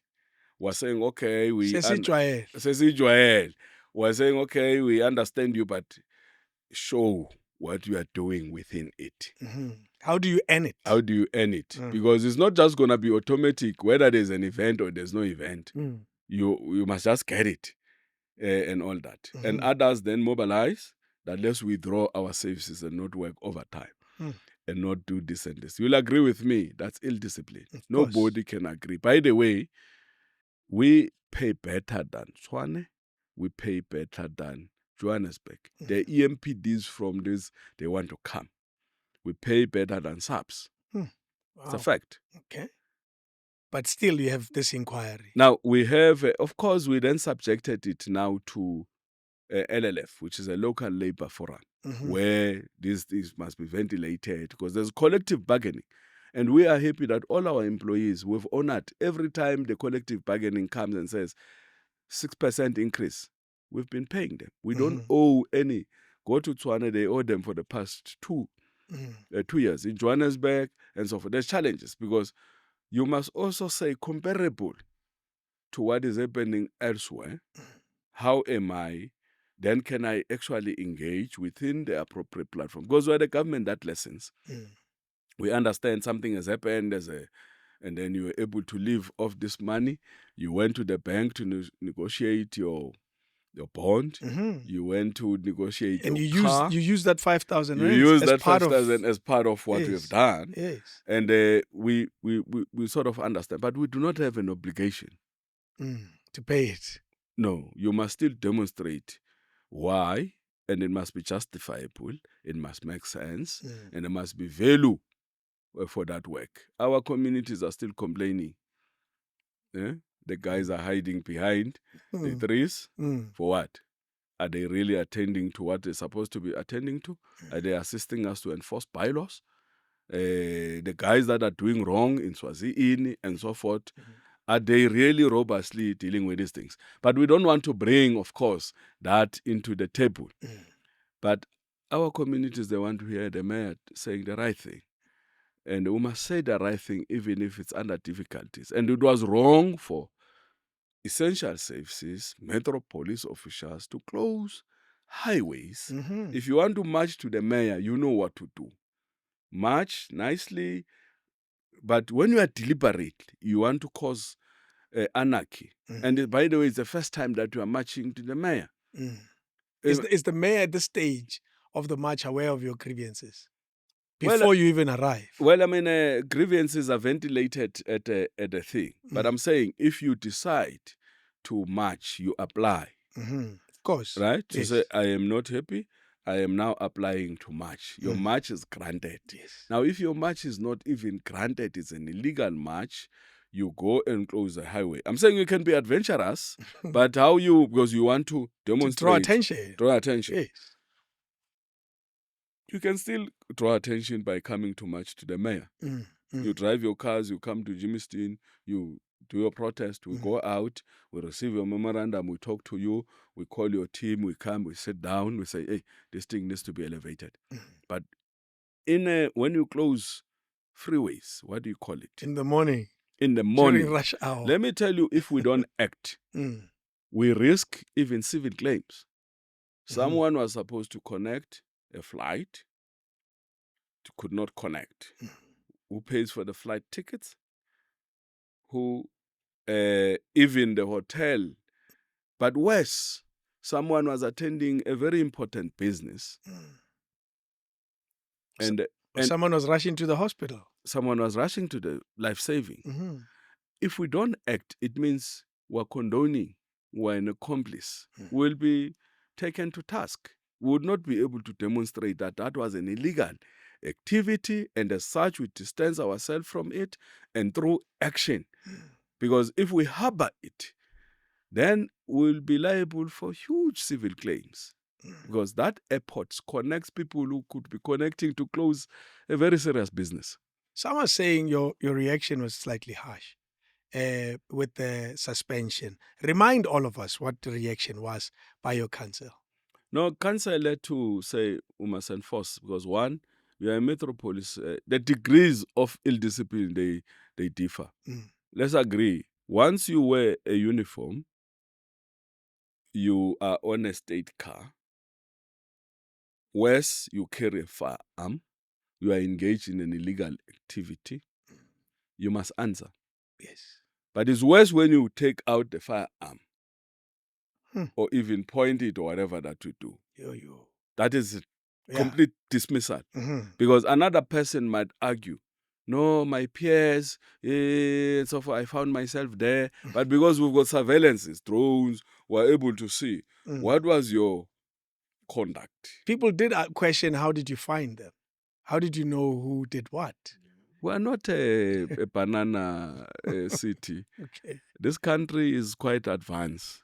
So when we talk about deployment of surveillances and all that, those main streets are highly, there's surveillance there and all that. So there's deployment subs, because once you embark on a strike like that, you close all the freeway. It's tantamount to collapsing the economy, the national key point, the airport, and so forth. And nobody will agree. It doesn't matter how much you are aggrieved. Many people have protested, but they have not done that. It's tantamount to, I don't want to say treason, but nobody, you are a policeman, you left your house, Nobody said, come. You joined the city voluntarily, and nobody has taken away your salary. You still earn your money. Is basically what is at dispute is the overtime. You, even if you change your language, you say convert it to my pay. There's still appropriate platform where we must engage. Okay, we pay you. This thing is gonna. What value are you gonna give me, and so forth and so forth. Let's go through those processes. Let's also look at the financial situation of municipalities, because a lot of people are not able to pay for services. Unfortunately, municipalities, we rely on the money that we get. I can announce a 68 billion budget. It's a budget. I must still fund it. Yeah. It's a money that I must still collect. For me to go and collect the money from an ordinary community who stays somewhere in Daveyton and force those people to pay, switch them electricity and all that, how I exercise the usage of that money, I must show care. I must not, and so forth. So those type of engagement, that's why we need a conscious, a renewed public service that understand some of these difficulties. And we're not saying we must not be considerate of the situation. And as I've indicated, there's a process now to say, let's engage. But there's others who are rogue elements, who are on the political mission, who are abusing even others. There's others who are coming saying, no, I'm here now. I did not even, and all that. So there's a different interventions, because there's varied degrees of wrong. violation, of wrong. That's why we then said, come individually, present your case. You can't come as a group. We understand the struggle and injury to one is an injury to all. Absolutely. It's collective bargaining. Yeah, we are a group here. We understand, Yeah. but we can't therefore say because someone cocked, we're gonna fire all the 334, is it? 389 employees. Yes, yeah. What is at what stage is the process now? Have you concluded the suspensions in inverted commas? No, they've been in different stages. Some were summarily dismissed. Okay. Some have presented, their stories. We should be able to get a full report so that we can then get a presentation. I know that some were also trying to protest. I mean, they've applied. Appeal, of course. They've applied to protest again. My daughter. And all that, but that application was declined because the union is not recognized. That is organizing the protest. That is organizing the protest, because you must be organized. You must belong to an organized union, because organized union, they are subject to the discipline from the collective bargaining. They know what is it that they need to do. They can't lead workers astray. Because when you lead workers astray, we are a public entity.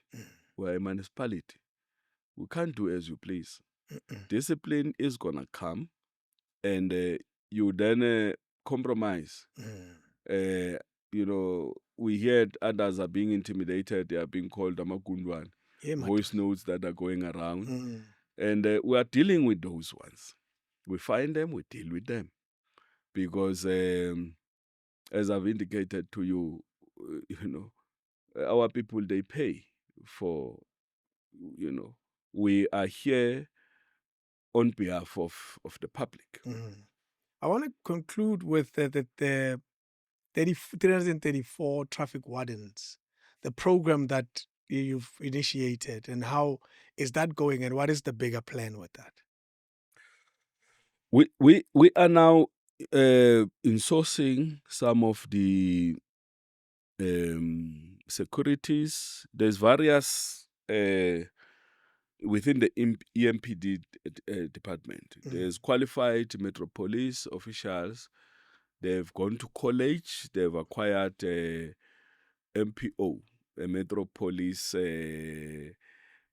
certificate that qualifies you to be an MPO. It means they are qualified MPOs. So the college is owned by the city in Guatemala. It actually runs this training, including retraining and all that.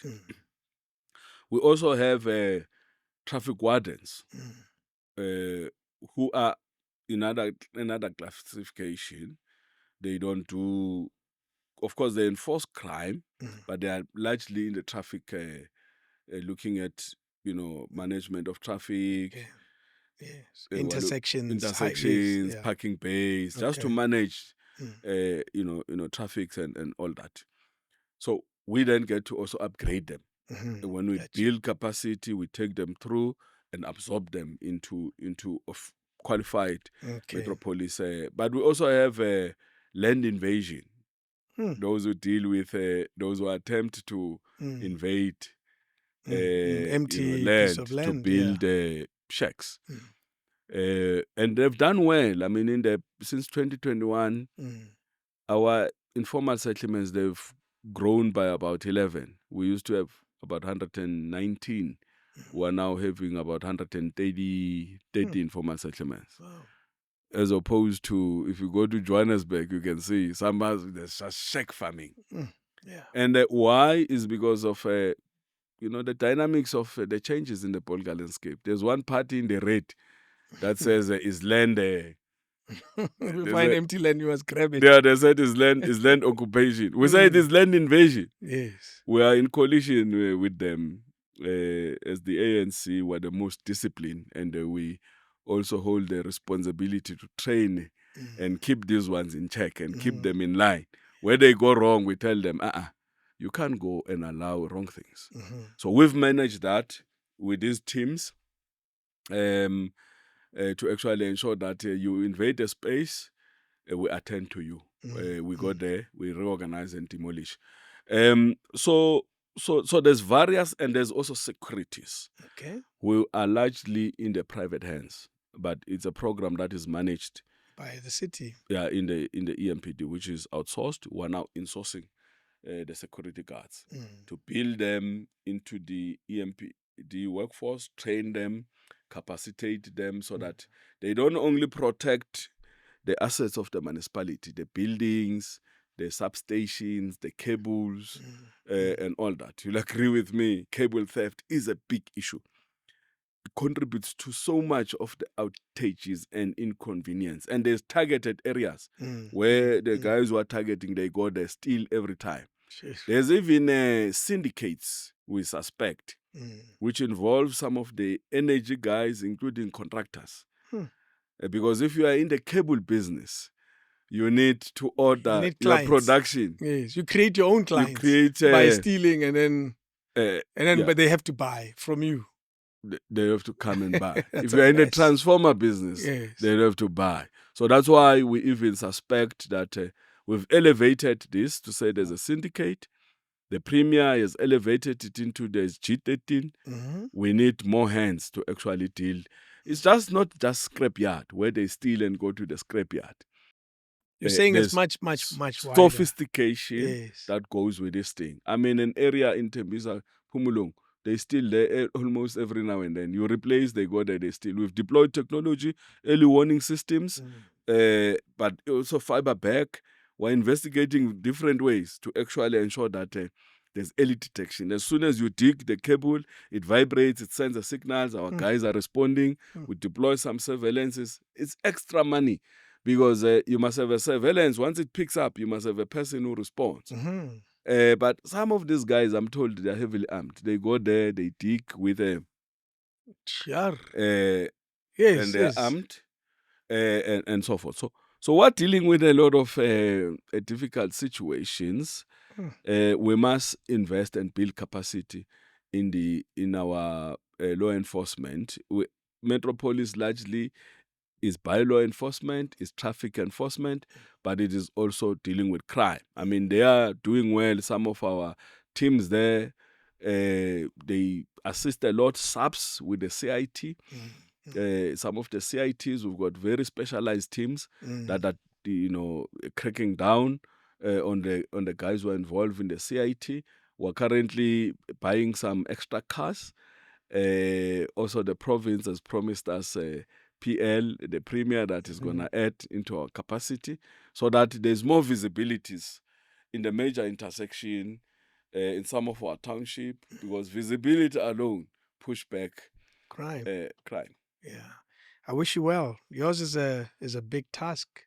Are you what is your state of mind with regards to just the size of this task? Because some people would run away from it, and you clearly chose to Yeah, take it on and embrace it. it's a huge task. You can imagine people who have done this task 5 years and beyond. You've only a year into it, I'm give a or year, take. Yes.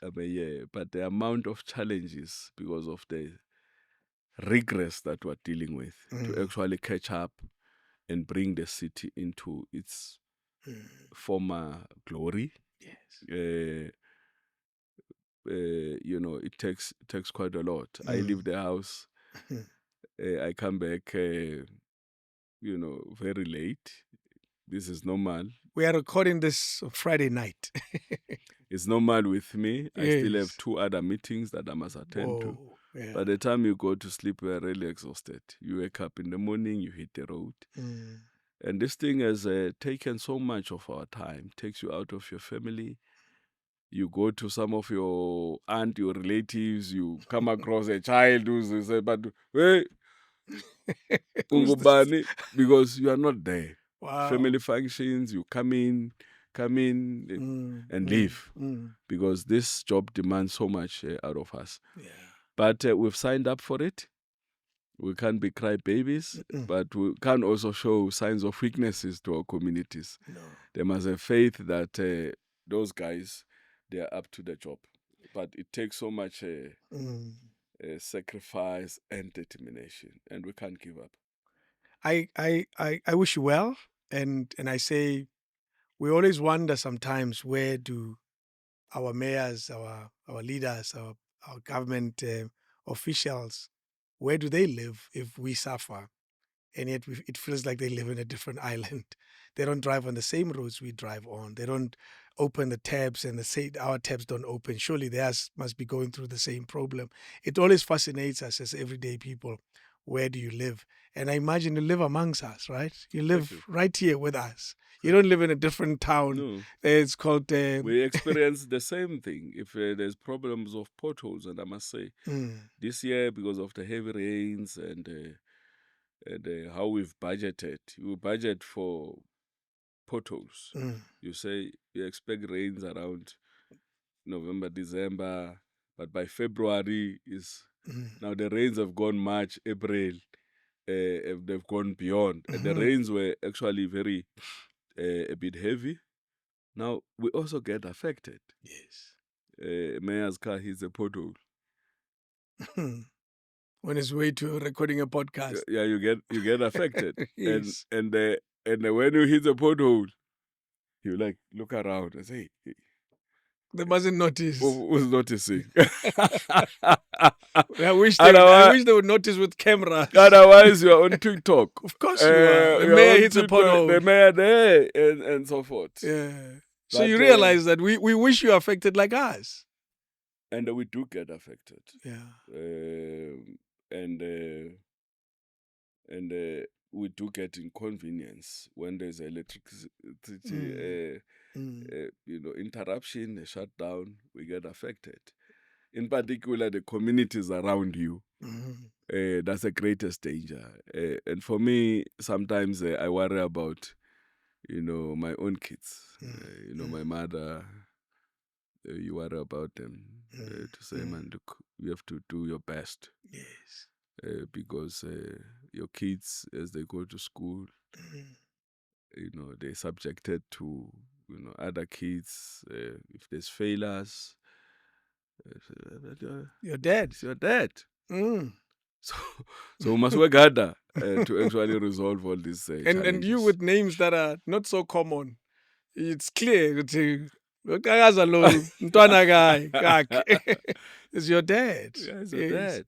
He's accountable, and you must account even. Daddy, what's happening? Why are you guys not attending to sorting out this thing? Sort out the potholes. And you can tell it's somebody else's voice that's speaking.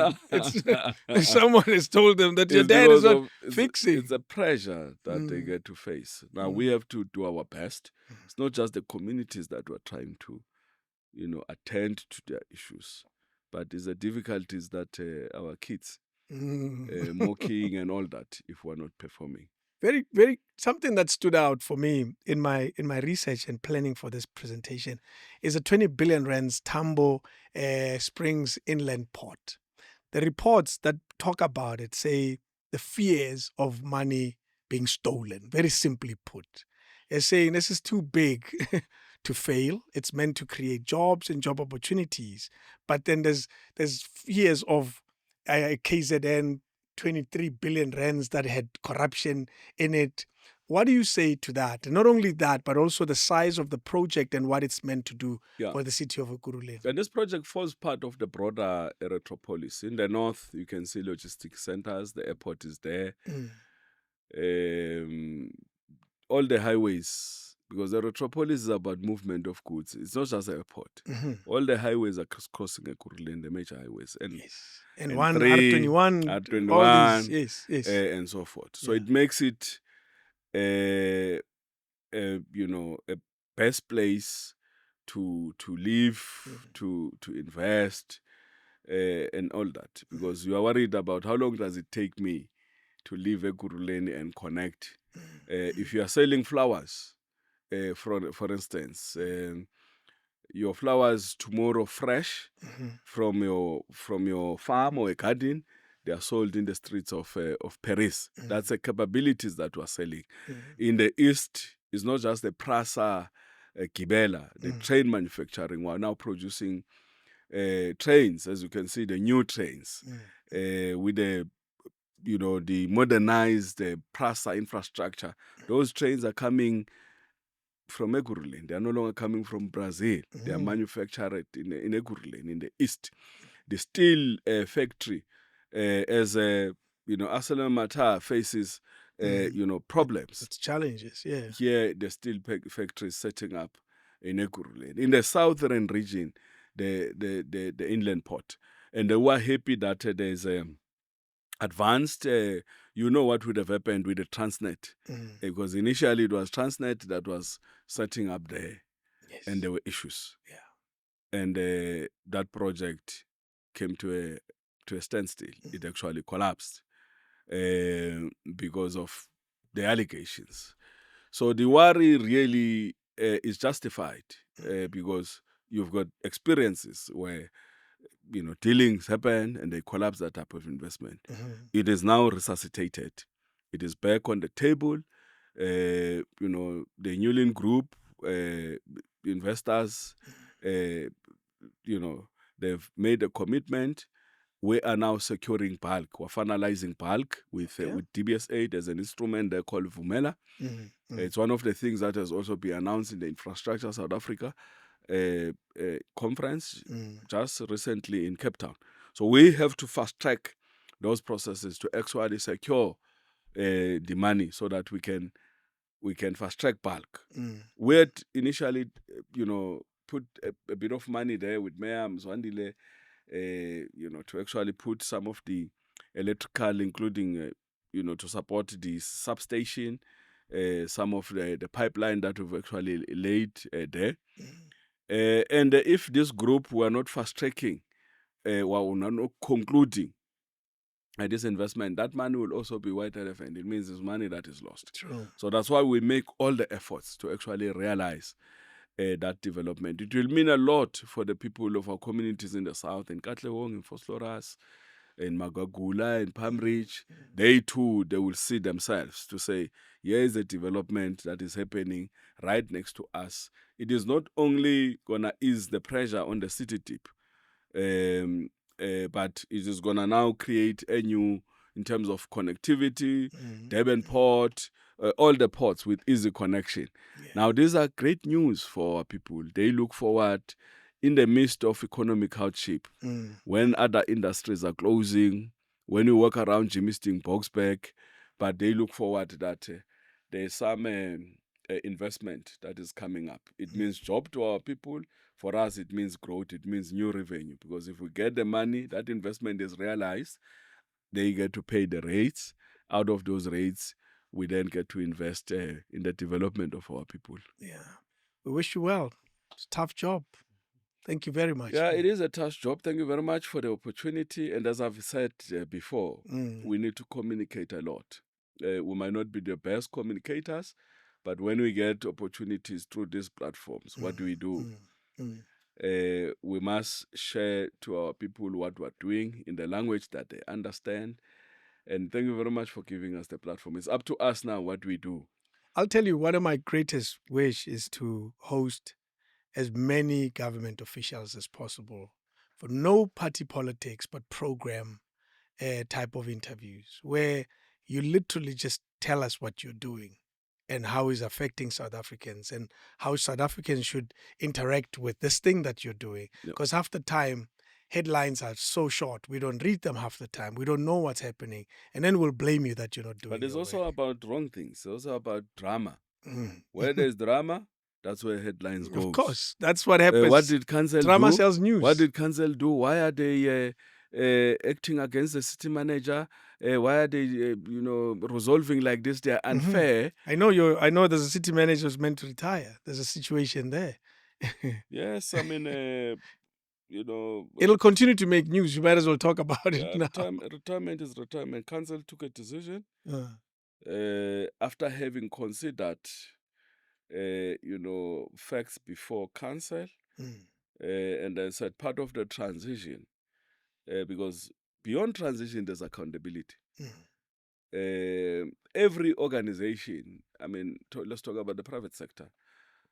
When you go through retirement, you start to ease and allow handover processes, and that thing doesn't just happen overnight, because you don't make critical decision until you go on, because I'm generally a lot of risk associated with decision making. And there must start to be that smooth transition. Amongst others, and I must qualify it, because council has not given me as a mayor an obligation to communicate in this. There are decisions that are made and are reserved by council. Council makes decisions to manage, but once there are further inquiries, council must then mandate properly, because we are sensitive to how we communicate. You might be going on retirement, but how we handle it, we're sensitive, because everybody must be given a smooth passage. Of course. Even amidst difficulties. When I speak about potholes, I speak about this and that. I must be sensitive. You have played a role, and there's a transition.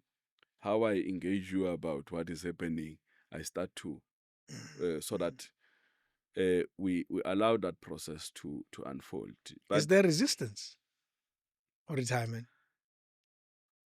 I'm not saying that. Someone said to me, he said, hey, my mom was a teacher, and for quite a long time he has been teaching. And then when he had to retire, it was like, so I'm saying it could be how we deal with it, in a difficult environment like the public service. How do we make sure that we appreciate, if you spend 35 years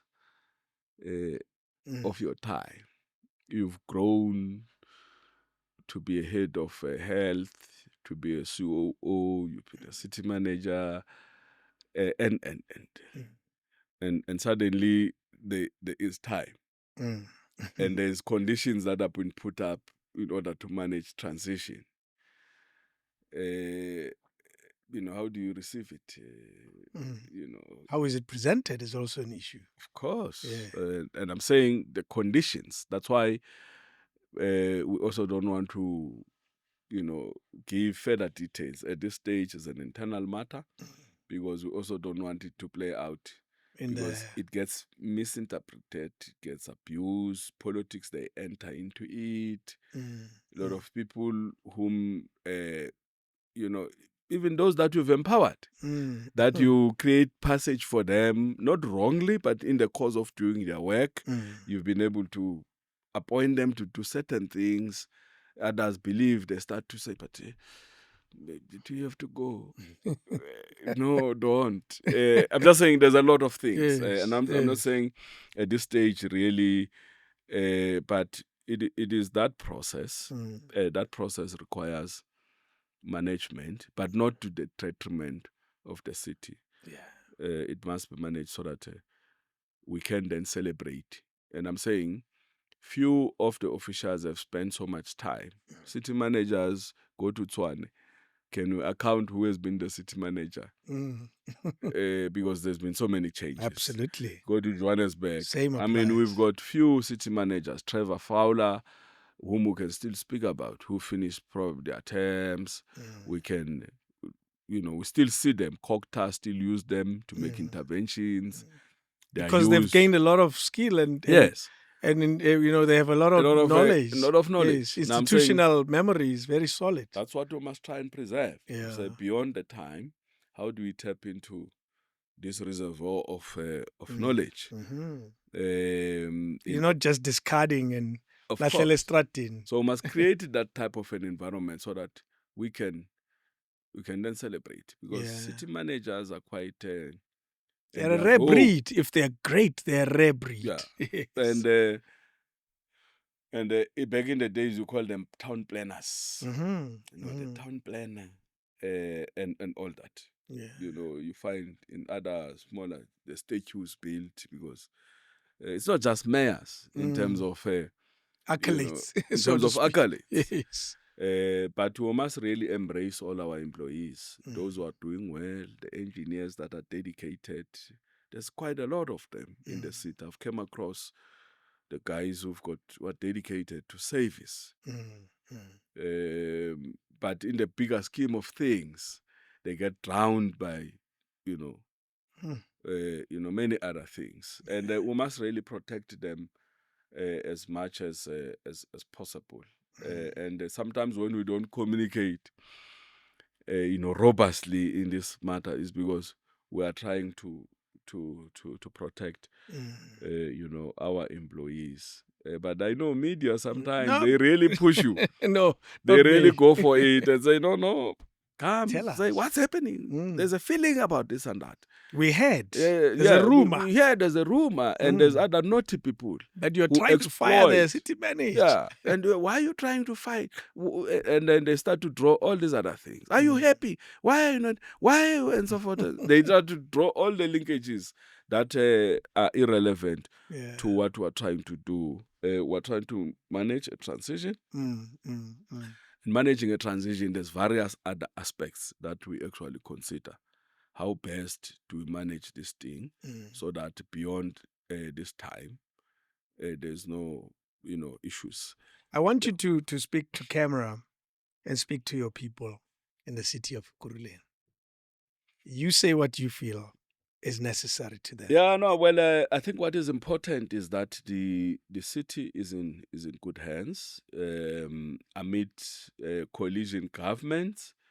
We're trying to ensure that there is unity, and to manage dynamics of different parties is quite a difficult job.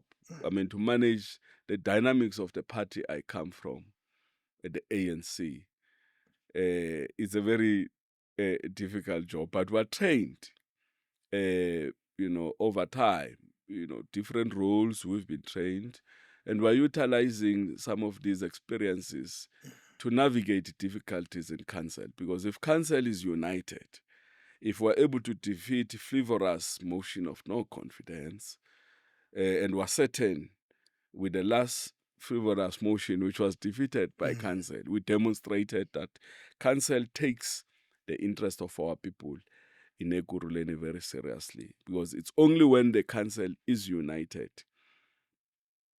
different caucuses coming together, prioritizing the interest of our people. And our people, they want nothing else. They want basic services to be delivered. Yeah. Ours is to say back to basics. Let's ensure that there's proper oversight, a renewed administration that is competent, that is capable, that is responsive. It's a message that we must communicate so that our communities in Ekurhuleni, they know that the leadership is emphasizing at all material times that the workforce must always be at work, and they must not, they must always keep their eyes on the board. And that is consistent provision of electricity, of water. Sewer must run where it's blocked, you must unblock. Where there's difficulties, you must communicate, clear the waste, clear illegal dumping, deal as much as possible with community safety issues.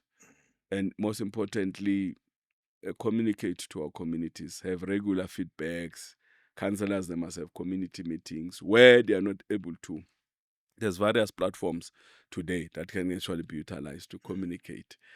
So we are looking forward to turning Ekurhuleni around, and with the support of our communities, we are certain about victory, including the state of the economy.